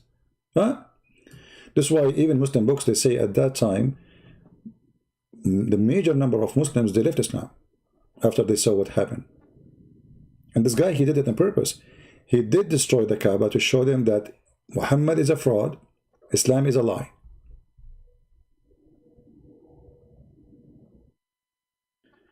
Was the Kamashinas secret? So you're, I don't know what the Kamashinas. Garamash. Maybe you can say it to me in Arabic so I can understand what you are saying, my friend. Anyway, this guy, he got Allah busted, big deal. You know, he destroyed the Kaaba. No bird came, as the story here. The story claimed that the Christian king from Ethiopia, he came to destroy the Kaaba, and Allah, he sent birds to destroy this king and his army. Right? So when Al-Qurmati come, where is the birds of Allah? And this guy, not only he destroyed the Kaaba, he killed more than 10,000 Muslims in Mecca. He slaughtered them. And the Kaaba was destroyed many times. And this is according to Muslim books, not according to us. Many times. Where is the elephants? Where is the birds of Allah? So Allah, he sent birds. He sent a swarm of flying creatures. And those creatures, they are carrying rocks made by clay, which is backed, which is funny. I mean, Allah is cooking clay. And you know what make it more funny? That an army of elephant is coming to Saudi Arabia.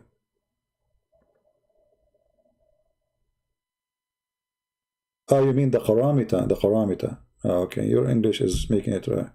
yeah, Al-Qaramita. Yeah, they even established their own state.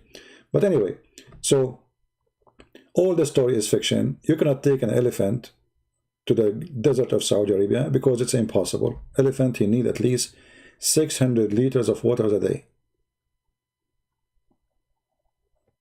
He need to spray himself. He need to cool himself. He cannot walk in the heat for long. Elephant, they don't sweat. They are not the same as the camel. The camel, actually, I mean, the camel, they have their system. But elephant, they cannot survive in a desert unless there is water. They can jump inside the water during daytime, or at least go under the trees. An elephant in the desert, it's impossible. His skin will be ripped off from the heat. Literally. His skin will, you know, the reason elephant, they spray water on them, you see them in the zoo. Or if you watch like a live camera in Africa, there's an page on YouTube, it's called Africam, I think. Most of the time I put it in my screen because it's have really wild animals. They come giraffe and birds, very big. The sound of the birds is nice. So you will see that the elephants, they have to spray themselves always in the daytime. For their system doesn't work. They don't have a cooling system. What did Muhammad say about Christmas? He said nothing, which is weird. Nothing.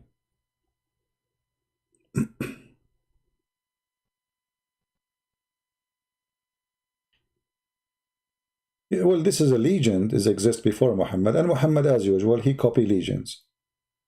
You know, the biggest chapter of legends, if you want to read about legends, where Muhammad, he get himself busted badly, if you go to chapter 18 in the Quran, that is the best. And then you can go to chapter 27, the chapter of the ant, which is very funny too.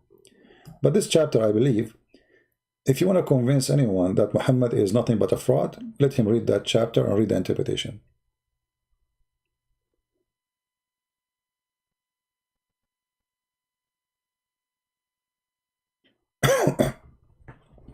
Well, Abel, I know it's a fiction story, but Muhammad, obviously, he copied from previous generation.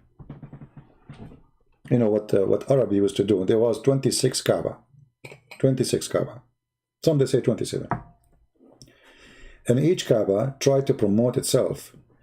People, they build the Kaaba in their city or town or village, and they want people to come because Kaaba is a business. People, they bring money, buy, spend. It's like Las Vegas, you know, it's a business. Religion is a business. Until now, actually, religion is a business.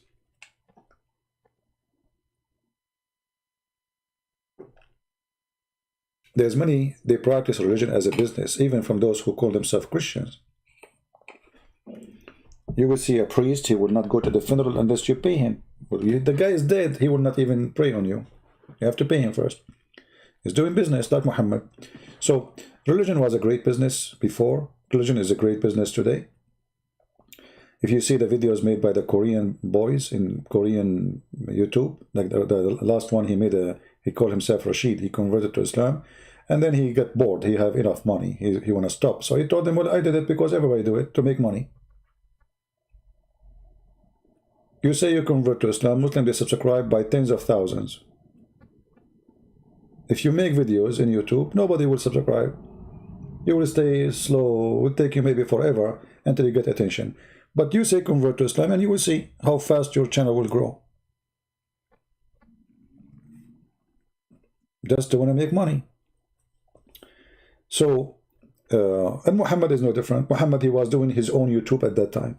This is YouTube, like the Quran. Muhammad, he collect fictions, and this is why people, they were laughing at him. Muhammad was really stupid, actually. Even Arab, they make fun of him.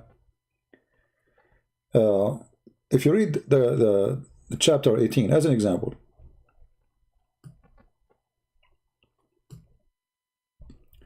speaking about people of the cave. What is the people of the cave story? You can go right now and search for the 7 sleepers. This is a Christian story written by a Christian priest from Syria. He wrote a story, fiction story for the youth, saying to them, today you are discriminated, future is good. This is the purpose of the story. That a king, he chased youth, Christian youth, and God, he sent an angel. He opened his arms in the front of the cave. He blinded the soldiers from seeing the cave, and then he protected. And then they slept for 300 years. And after 300 years, they come up, and the king is gone. The war is changed. Everybody became Christian. It's a fiction story. Muhammad, he took it, he put it in the Quran.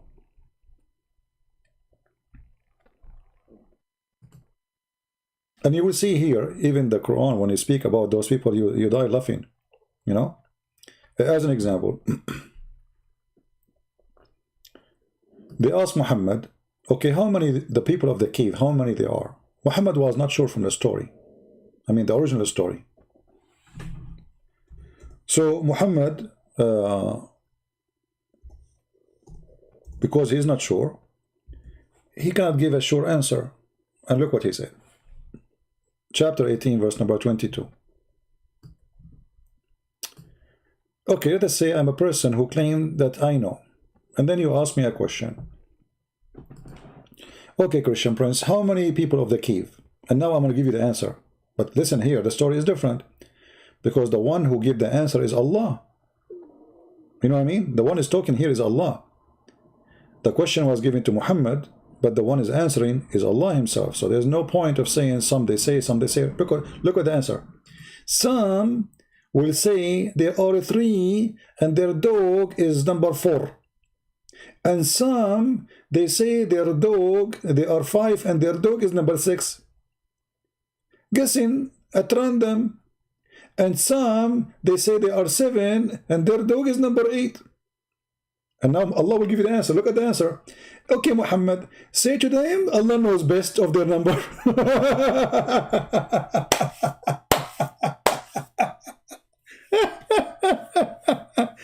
Say to them, okay, Muhammad, Habibi, Muhammad, say to them that only Allah knows their number. And look how stupid it is. Not only that, he says, and none knows their number save a few. Look, what is the number? You just said none knows their number. Allah knows best, and none knows save a few. Are you from the few? I mean, have you ever heard of hilarious teacher? You go to his classroom, you ask him, okay, Allah, how many those are in the cave? And then he starts saying, some, they say there are 3, and their dog, and so, by the way, how in the world, in which language, you say their dog is number 4? Rabi'ahum. Even in English, you cannot say that, because he's a dog, supposedly. He's a dog. You do not add dog to the numbers. I mean, have you ever heard of saying, I saw 3 men and the 4th their dog? That doesn't work, because he's not a man. You say 3 men and 1 dog. And not number 4 is the, you know, the dog Jerry. So he doesn't know the number, and he's afraid to say the number, so they will get him busted, because this is the purpose of the question. How many they are? They want to see how much he knew. And because you do not know, so he have to give them all the options, and Allah knows best. And only few, brother, they knew the answer. Okay, what is the answer? Look, none knows theirs, them save a few.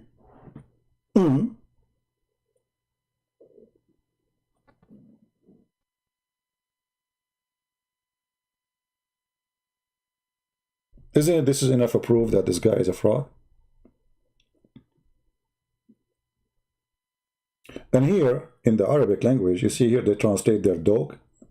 It doesn't say dog. Those are stupid Abdul. They do not know Aramaic. You see, in the original Quran, it was kali'ahum, not kalbahum. Kali'ahum, their protector, their provider, which is supposedly from the original story, is an angel. Kali'ahum. So this angel, he is their provider, their protector, not a dog. Islam considers dogs are filthy. Since when the dog is something holy in the Quran? Isn't Muhammad said the one who have a dog, Allah will take from his deed? Suddenly the dog is in the Quran.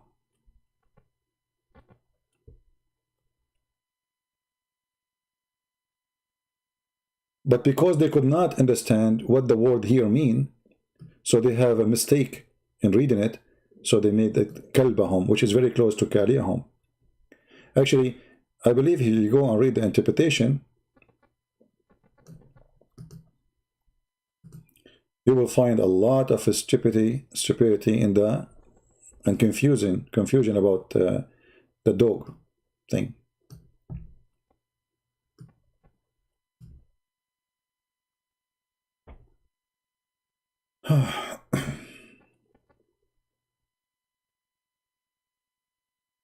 Let us see.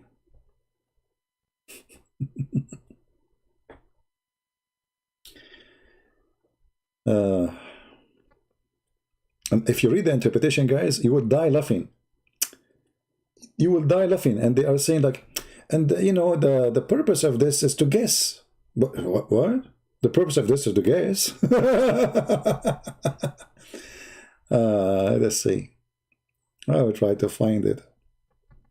Maybe I will make some special video about this. Yeah, and their dog. And not only that, actually. You see, if you go in the Quran, because this is not a dog, it says that he opened his two arms. ذراعيه. Have you ever heard of a dog have two arms?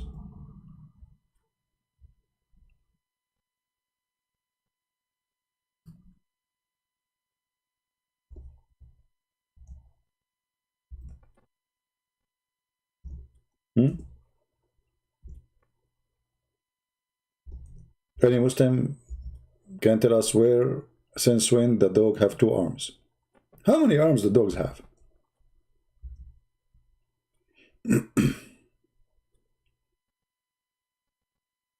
Any Muslim knows? Because according to my knowledge, which is limited, I never thought that dogs have two arms. At least not in Arabic language. He have legs. Any Muslim?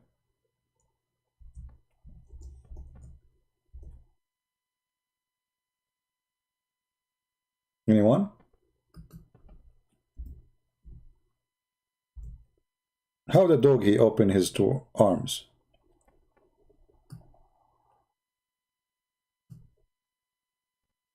No, Abdul?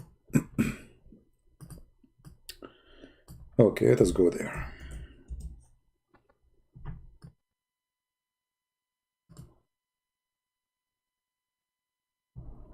Look at this. Because they understood the word angel wrong. The angel is an angel, not a dog, you idiot. So it says here, and their dog stretching out his paws. It doesn't say that. This is false translation. It says his two arms. ذراعيه. باسط ذراعيه. So if you change the translation, this is Yusuf Ali, or this is Biktar. Let us see Hilali and Khan as an example.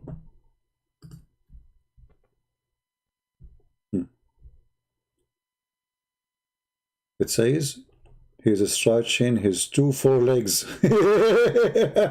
His two forelegs. They are two forelegs. They're trying to fix it. You know?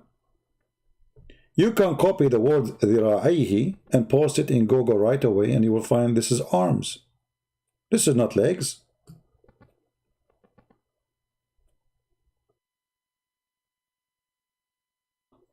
But because they are stupid, they could not understand the Quran language, which is obviously taken from the Aramaic. He was saying their angel, so the angel turned into their dog. And this is explained why the Quran is saying here that he is opening his two arms. This is the angel. He blocked the cave. This is what the story is saying. So he opened his arms, blocking the cave, so the army was chasing those seven sleepers. They cannot go in.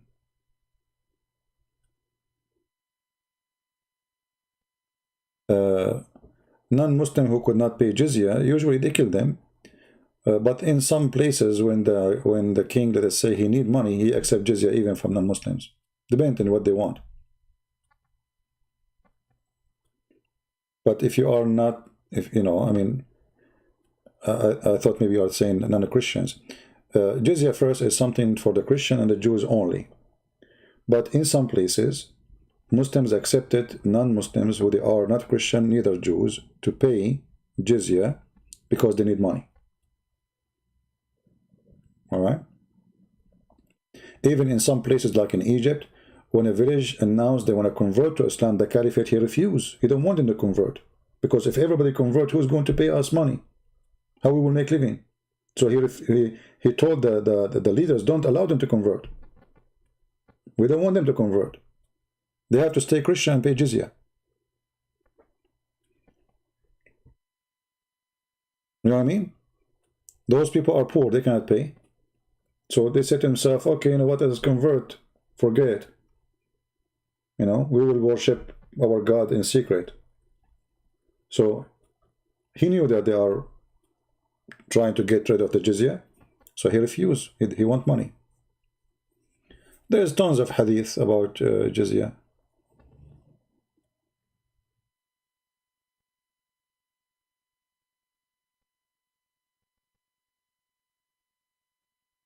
There is tons of hadith. There is one of them, I don't know if I can find it, speaking about that, you know, jizya is the livestock of your children's.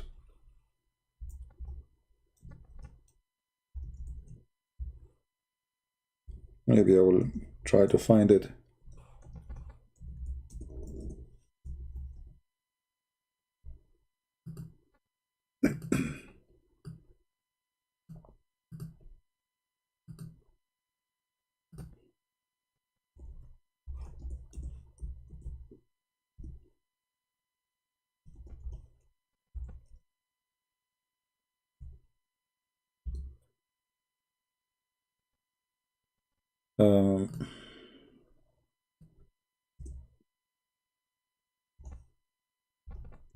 Anyway, you know, I'm so glad that they have jizya. Otherwise, all the Christian in the Middle East, either they are dead or they will convert.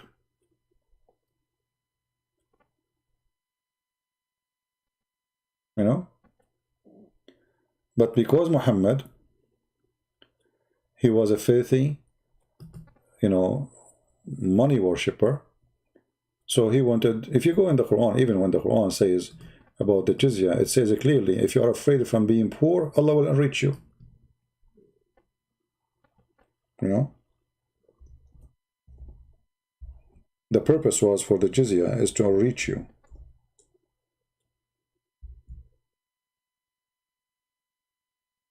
If you go to chapter 9,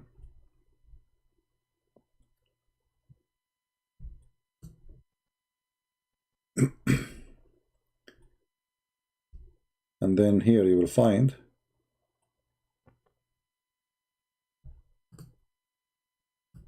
read it. So he said, if you, and after this here, if you fear a poverty, Allah will enrich you from his bounty.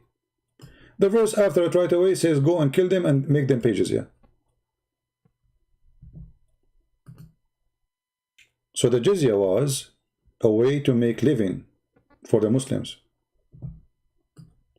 They are terrorists who have no business to do. They don't know how to make money. Or even they are outlaw criminals.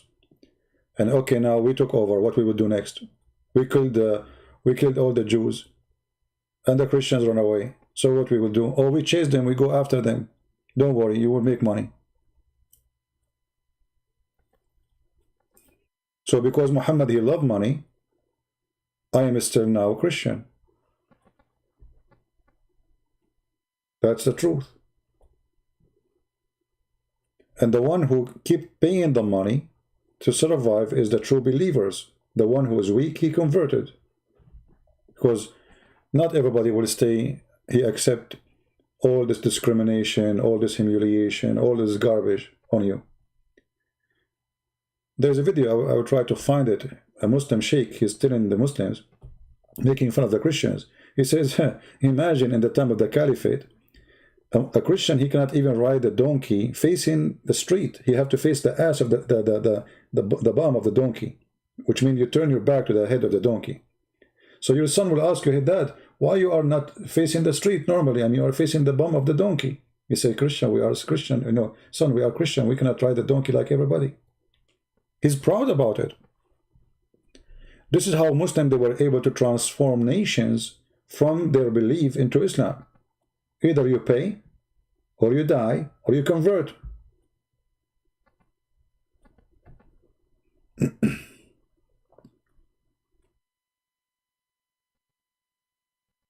Yeah, I know a story about Ibn al-Walid. He cooked a Muslim man and he raped his wife and he ate him. Yeah, all of them, they are terrorists. They are terrorists. And that's why you see Islamic history, you know, like when the Muslim fabricate a statement about George Bernard Shaw saying this and saying that, go and read the history of Muhammad. He himself, he died by poison. His wife, she took an army to kill Ali. The Caliphate, they killed the grandsons of Muhammad. All of them, they are criminals. Uthman ibn Affan, before they kill him, they took the hair of his beard one by one. And then after they killed him, they cut his head. They took his body in the ground. They played with his head. And they refused even to bury him with the Muslims. At the end, a group of Muslims secretly, they left his body on the ground like a dog. This is their caliphate, the one who collect the Quran. And one of the reasons, by the way, he was killed because he burned the Quran. Because there's many Quran. So those who they believe in the Quran which is burned, they believe that Uthman is a kafir. He burned the book of Allah. Uthman, he want to make a book which is the book he agree with, or let us say the book which is, a Muslim, he said to him, Ifza, you know, jump and save the Quran. We have many Qurans. So Uthman, he took the advice of this man. He started collecting the Qurans, all the Qurans which are different from each other. That's why they are different. That's why he burned them. If they are the same, he will not. And this was one of the reasons used against him to be killed. And they killed him.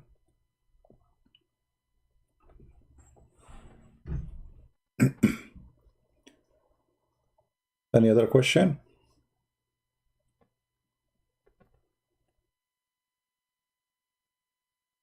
Free Bright is back. Can I call you Christian? Out on your nonsense. Is that okay? My friend, you are a Muslim, Mr. Free? Mr. Free, are you a Muslim? Are you a Muslim and saying to me I'm not talking sense? Is that what you are saying?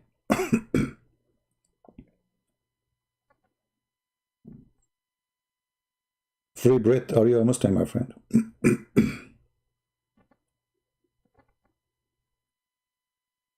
So why you want to call me? To tell me what exactly? If you aren't a Muslim, what you want to tell me exactly?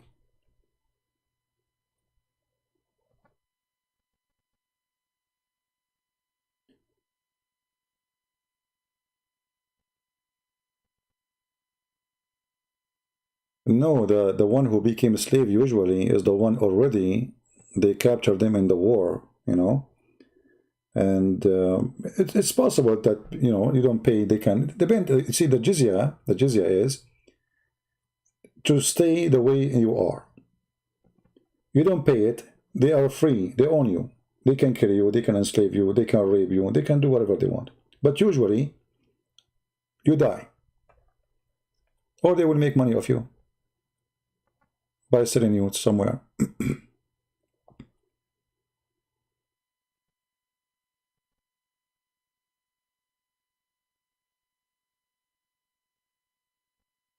Why you are called pagan? Like nobody knows you and suddenly you are called pagan? Free Barrett is back. What you said? You said nothing and they start saying to you you are pagan? That's it? Can you show me what you said so we can see why they said to you are pagan?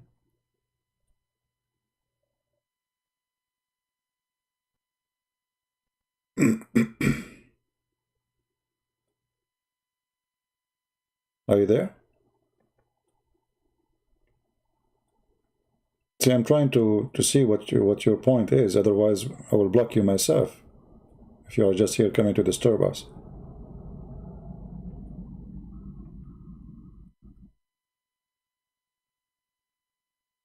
You got no idea? Oh, okay, well, here we go. As long as you got no idea, that means you are just seeking attention. Take care. Next time, come here, come with your parents.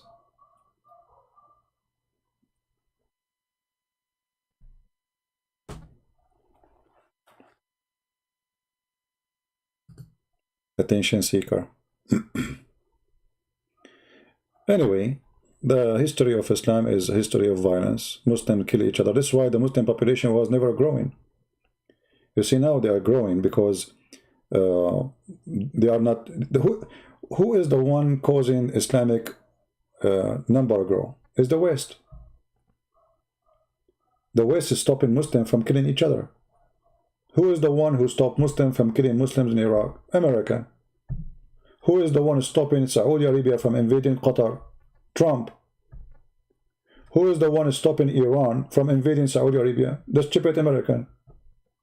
This is reality. Before those stupid Western governments come to exist, Muslims, they never stop attacking each other. Never. Actually, they attack each other more than attack Christians. That's why their population is dead. Who is the one who destroyed the Caliphate of Baghdad? Muslims. The Caliphate of Damascus? Muslims. The Caliphate of Cairo? Muslims. Not the Christians. Right? Why now we have peace in the Middle East? If we can say that, you know. It's not perfect peace, but let us say, because now we have war in Syria, we have war in Iraq, we have war in Yemen. Yeah, I mean, this is the major places. A war in Libya. Okay, 4 countries. 4 countries are burning. This is peace. Otherwise, they will be burning each other. Who is stopping Turkey from going in war now with Egypt? The stupid American. That's the truth. Take America away. Take America away. Those people, they will eat each other in a second. Why Iran is not attacking Saudi Arabia? Saudi Arabia is no match. Iran can take Saudi Arabia in a few hours. It doesn't take it even 10 hours. The reason is USA. So Islamic population increase because Western, they force peace between Muslims. As simple as that. America now is supporting the government of Afghanistan. Leave, what's your business? Shia and Sunni fighting in Afghanistan, what's your business? Stupidity. Who is stopping the war in Pakistan itself? Pakistan is a very messed up country. Extremely messed up. It's Western countries who's holding this country together. Same as Turkey.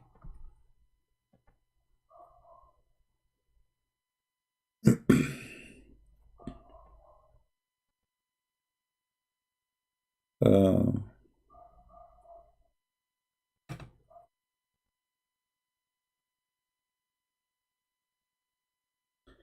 the tribe, all the Arab, all the Arab and non-Arab, Muslims and, you know, the Muslims, Arab or non-Arab, Persian, Turkish, you know, Turkish, the Turkish, they slaughter tens of thousands of Arab, tens of thousands. They enslave their daughters. They kidnap the young boys to take them as servants, and they kidnap even the men to take them to fight in the army of the Sultan. And the second the Turkish, they take your son, you never see him again. That's it. The Sultan, he want to build a palace. What they do? They come to the city. They force anyone who work in as a builder, they have skills, they take him. That's it. All those palaces, most of them is built by Christians. The Christians are the builders. The palaces of the Arab in Spain, those are builders are taken from the Middle East, from countries like Syria and Iraq. The ships which is built to attack Spain, this is made by Christians in Syria. Those people do not know how to make ships. Right? Where does it say Muhammad will marry the Virgin Mary in heaven? Yeah, well, this is a hadith.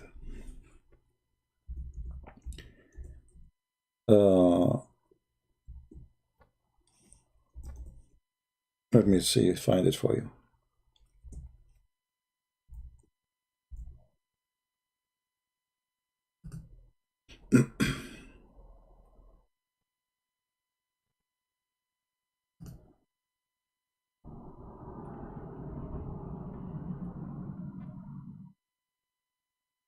All right.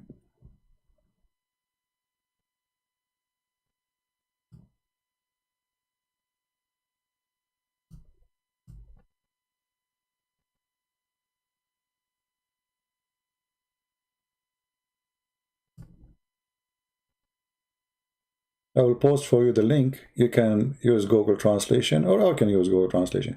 But let me post for you the link first. In order to do it, I have to shorten the link because it's in Arabic. The title. Link short.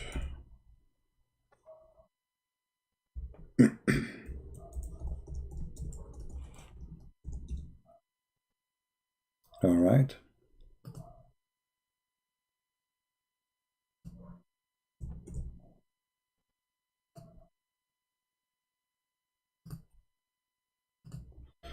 All right, my friend, the one who asked, you can open the link and you can open it in Google browser and you can click at translate.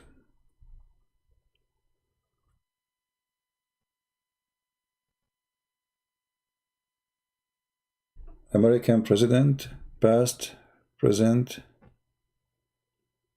had deals in many areas, okay, from Arab sheikhs under the table. We know that, what a big deal. I mean, you don't blame them. They use the Arab to make money from them. All right. Anyway, the one who asked me, I gave you the link. You can open the link, and then you can use Google Translation. To translate. Now here, this is the book Majma' al-Zawaid al-Haythami, volume number 9, page number 218. This is one of the reference, you know. And it says here, when Muhammad, he was dying, when Khadija, she was dying,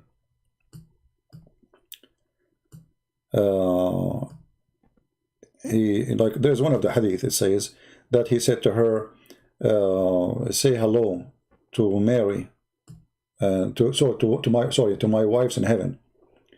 So Khadija, she said to him, this is a different story. She said to him, you have other wives beside me? Because this is his first wife. He said, no, but Allah, he married me to Mary, the daughter of Imran, and the wife of the Pharaoh, and the sister of Moses. The guy, he want to sleep with everybody is famous. Any woman, she is a relative to somebody is famous, so he want to be the brother-in-law to Moses. He want to have the wife of the Pharaoh, and he want to have sex with all of them, and he want to marry the mother of Jesus. This is how filthy he is. Now here they say that this hadith is weak as usual.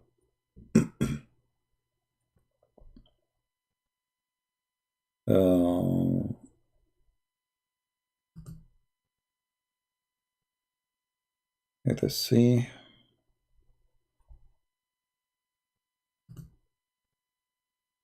I will give you another. This is Al-Bidaya wa Nihaya to Ibn Kathir.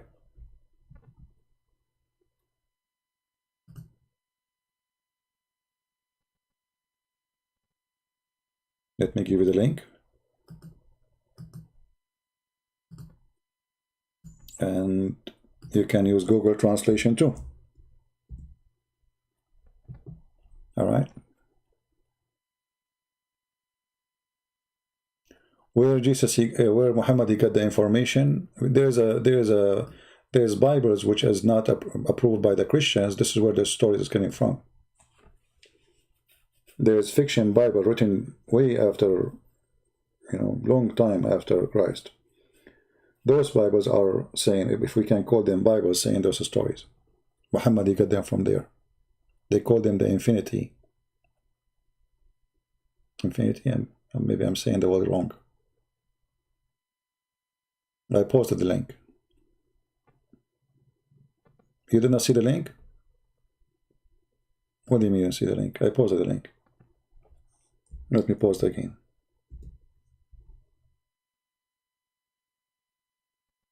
You didn't see it? Well, I posted. Here we go. I'm going to show it to you on the screen. I posted it twice. Here we go. You are saying no link, and I posted the link. And I posted again. Here we go. So how there's no link? What, YouTube will not allow links to go? I'm posting. Here we go. I will post it again in front of your eyes. See it? There is something wrong with the YouTube, then they are not allowing link. Very weird. Well, I can post it under the info of the video, what I can do. Here we go. I will post it there. You can click at the video info and you will find the link. Anyway, it's in the info now. Click at the info, you will see it. And this is the book of Ibn Kathir, Al-Bidaya wa Nihaya. And it says,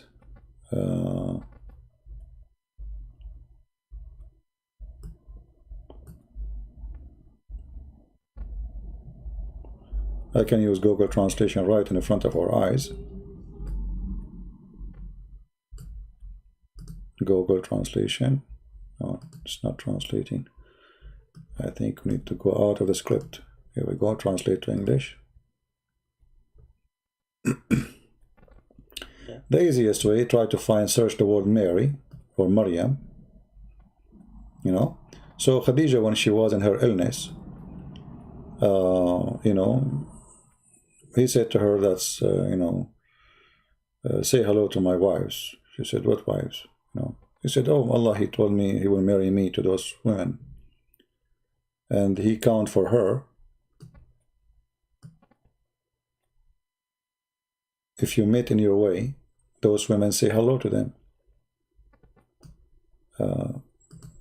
He said to her, she said to him, did you marry before me? That's what you find in my books. He said, no, but Allah, he married me to Mary, the daughter of Imran. And Asiya, supposedly the wife of Pharaoh, and Kalthum, the sister of Moses. Even the name is given to the sister of Moses. I mean, those names, we don't know where he's getting from. But this is how sick this man is. He had mental illness.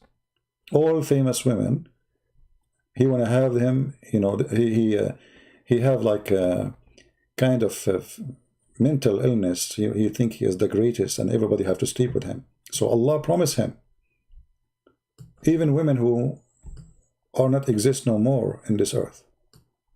Very filthy creature. It's a proof of mental illness.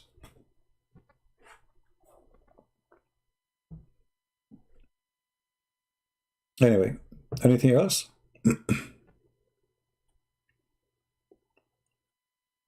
Again, the one who won the link, you can find it in the info. You can find my books on Amazon.com.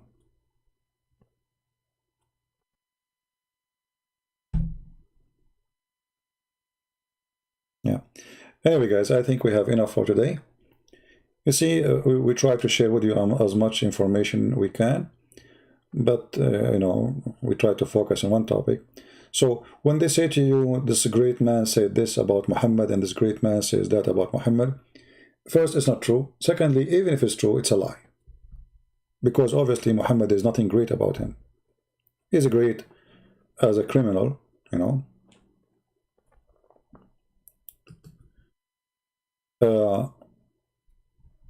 Prophet Idris. You see, if you type the word Idris in the Quran, you see the Muslims, they give you a translation for it. Let me show you. And then you need to ask yourself how the word Idris became that prophet. You know? Chapter 19, verse number 56. Look what they say to you. Enoch. See who's Idris? Then you ask yourself, okay, how Enoch became Idris? I mean, what's wrong with this man?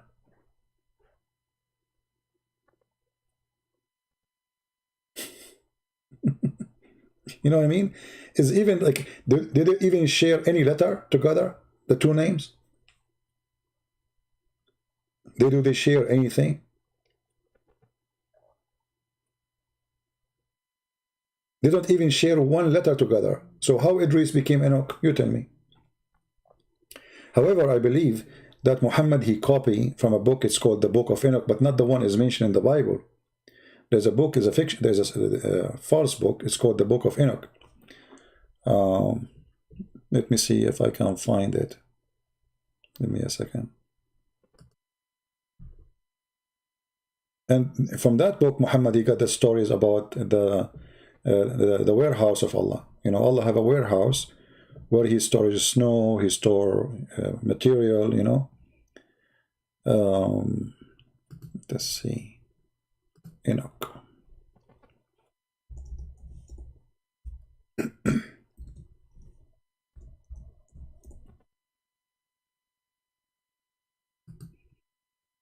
I'm trying to find it. Actually, I was, you know, I was writing about it in a book I started. It's called The Roots of the Quran. You know, I started writing this book in 2018.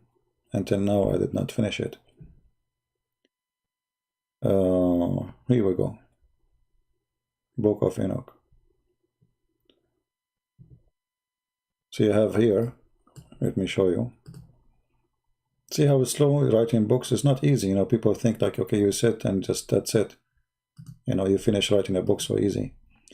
Because, you know, the information is too much complicated and you have to be very careful. See, this is from 2018, those files. I'm working on them. And here you will find the Book of Enoch. You know, the Book of Enoch. I will open it, let us see. But that will make me stay for another 2 hours, man. Come on, have mercy on me.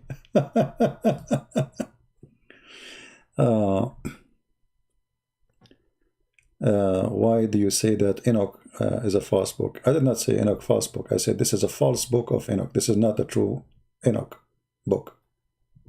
Focus when I say something. I said this is not the Enoch in the Bible. This is a different person. This is a different book. Now he will go and he will say, Christian Prince, he said Enoch is false. Here we go. Yeah, anyway. So this is the Book of Enoch. Let us see.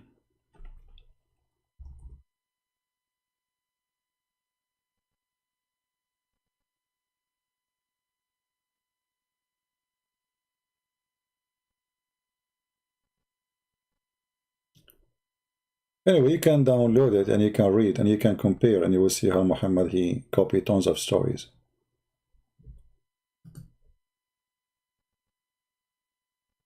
Right?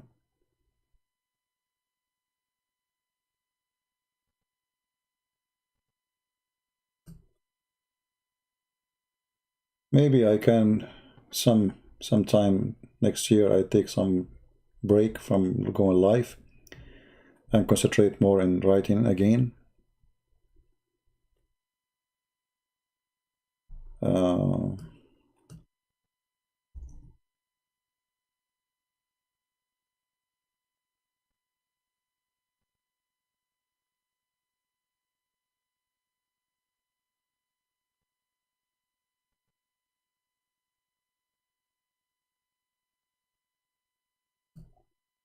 What I was reading is the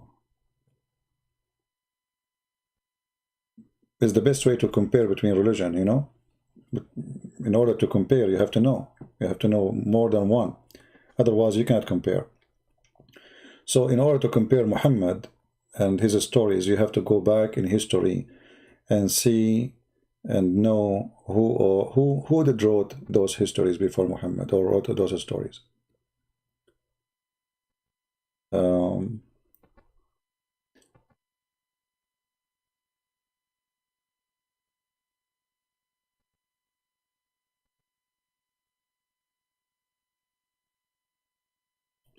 Yeah, you see here, like here, you see some ideas. You get some ideas. Like this is this chapter here.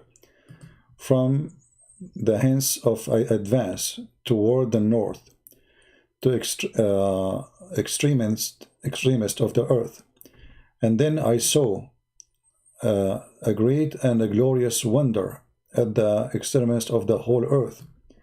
I saw there was heavenly gates opening into the heaven, 3 of them distinctly separated. The northern winds proceed from them, blowing cold and hail, frost and snow, dew and rain. From one of the gates, you know, like if you are a person who knows very well Islam, then you will right away those images will come to your head, and you will be able to compare. But if you do not know much about Islam, you will see there is no connection. As an example, where Muhammad, he said that cold is coming from. Anyone knows? Anyone remember? Where cold is coming from, where heat is coming from?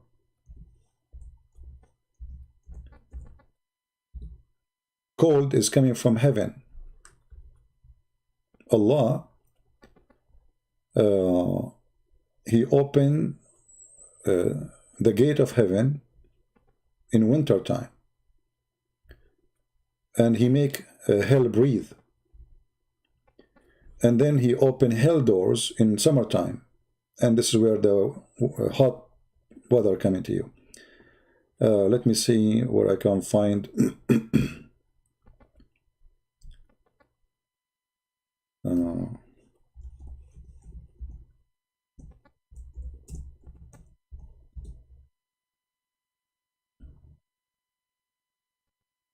I'm trying to find the hadith.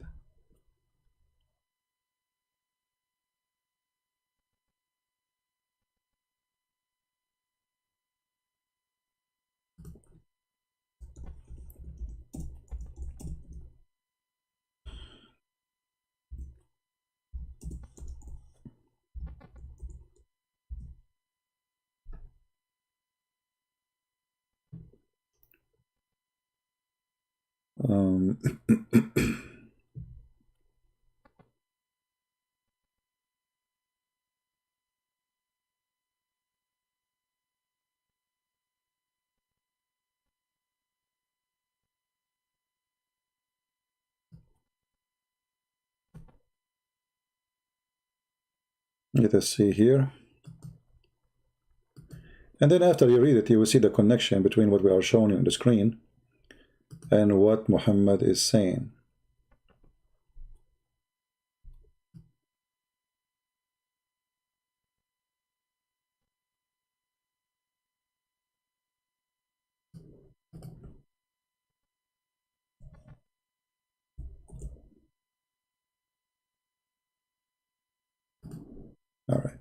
Let us see this one. See, always the problem is to find something in English. All right, here we go. Read with me here. The Prophet said, in a very hot weather, daily, delay the Zuhr prayer. Zuhr is like the noontime prayer, till it become a bit cooler, because severity of heat is from the raging of the hellfire. The hellfire complained to the Lord, saying, "O Lord, my parts are eating," or which means supposedly destroying one another. It's burning. So Allah, He allowed to take it to breathe, one in the winter and one in the summer. The breathe in the summer at the time when you feel the severest heat, and the breathe in the winter in the time when you feel the severe cold. So there's a gate in heaven, and Allah, He allowed the cool weather to come and breathe. Let us see here.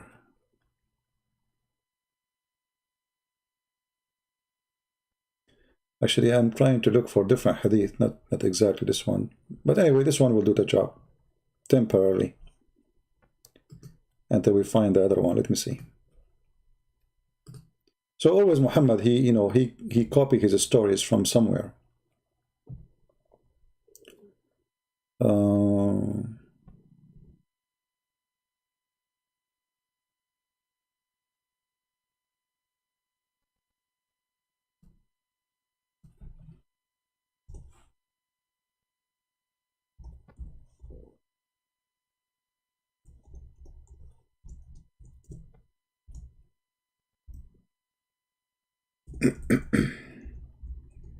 See, I'm trying to find the other hadith which I want to show you.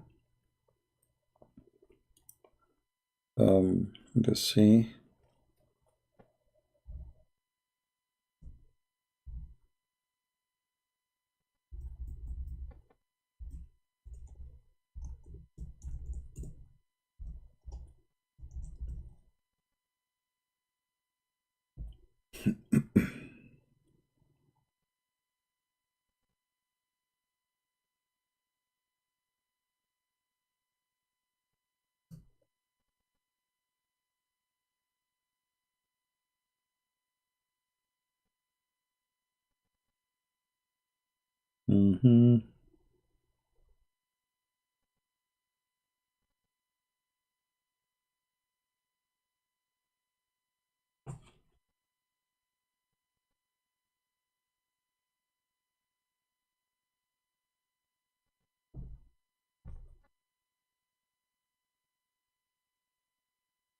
I have many references here in front of me, but I cannot find anything in English.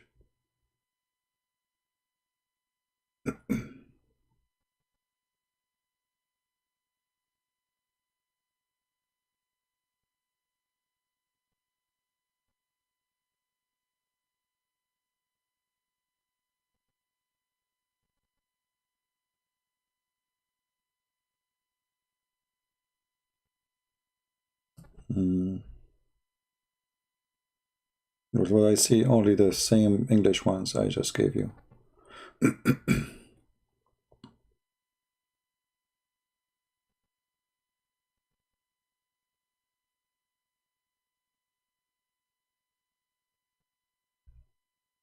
Yeah, I cannot find anything except this.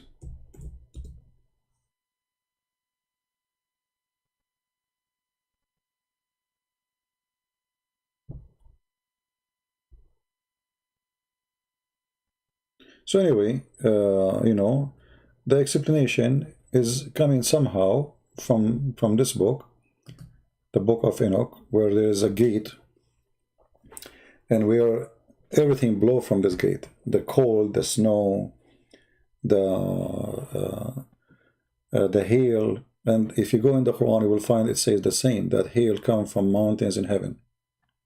Allah, He break from mountains in heaven. Hail.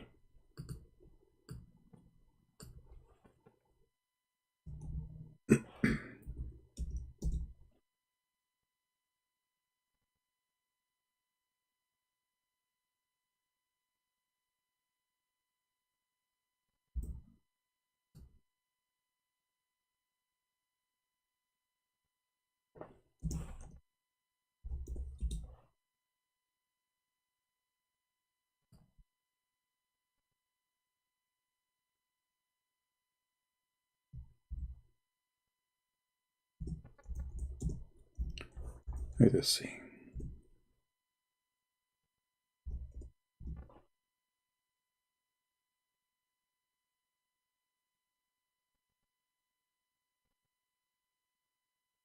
Here the translation, they try to make it like, you know, look like there's he sent down from sky hail like mountains. Doesn't say like, it says from mountains, not like mountains.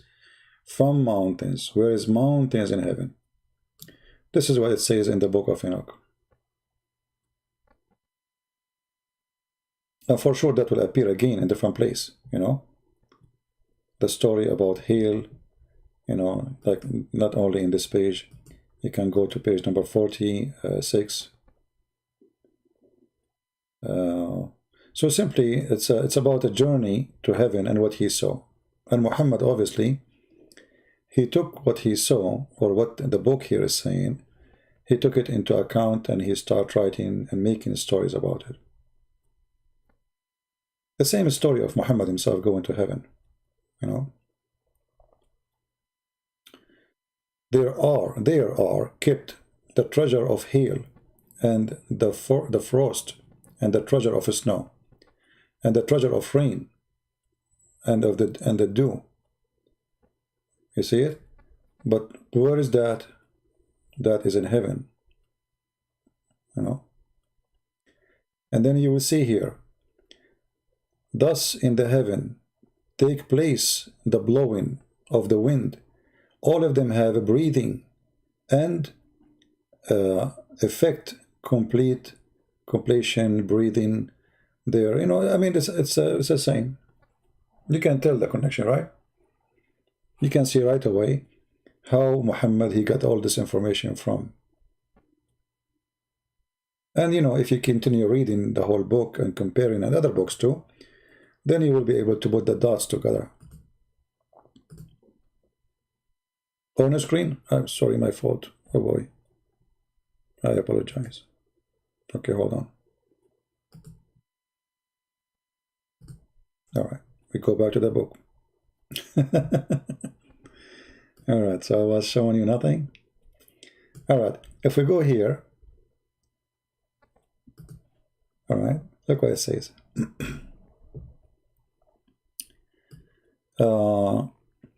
Thus in the heaven take place the blowing of the winds. All of them have breathing and effect, complete combination of a breathing. There are the treasures of thunder are kept, and splendor of lighting. And then he continued here. There are kept the snow, kept the treasure of hail, and the frost, and the treasure of snow, and the treasure of rain and dew, or dew. You go here, it says exactly the same. The only difference is the translation is false to make it look different. It says clearly he sent down from mountains. In heaven there's mountains. And then if you go, I mean, the more you compare, the more you see how much he is copying, right?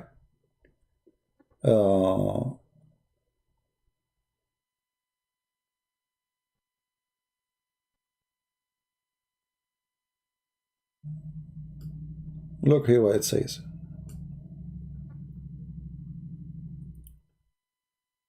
Like you can go to page number 46.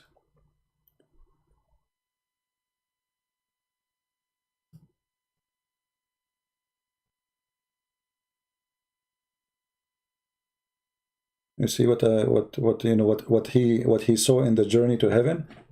So this is always in a journey into the heaven. And then you go here, you will find the same.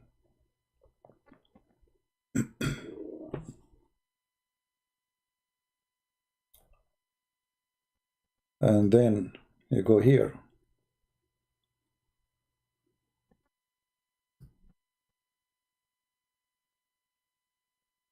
And then you go here. It's all over. You know? And this is all in the third gate.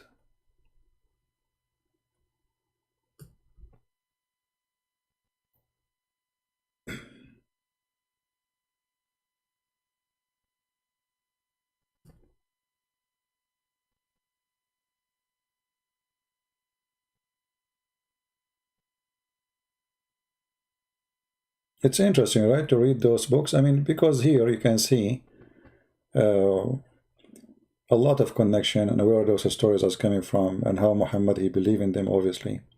And this is not, by the way, I don't believe Muhammad is the one who is making those stories. I don't think even Muhammad, he knew about them.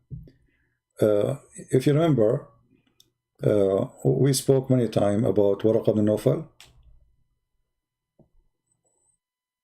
You remember Waraq ibn Nawfal? When Waraq ibn Nawfal, he died, Muhammad, he tried to commit suicide. You remember? I believe all those stories are coming from Waraq ibn Nawfal, and Muhammad did not know anything about them.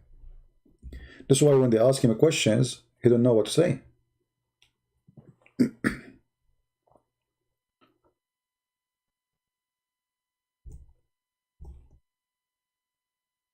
You know what I mean?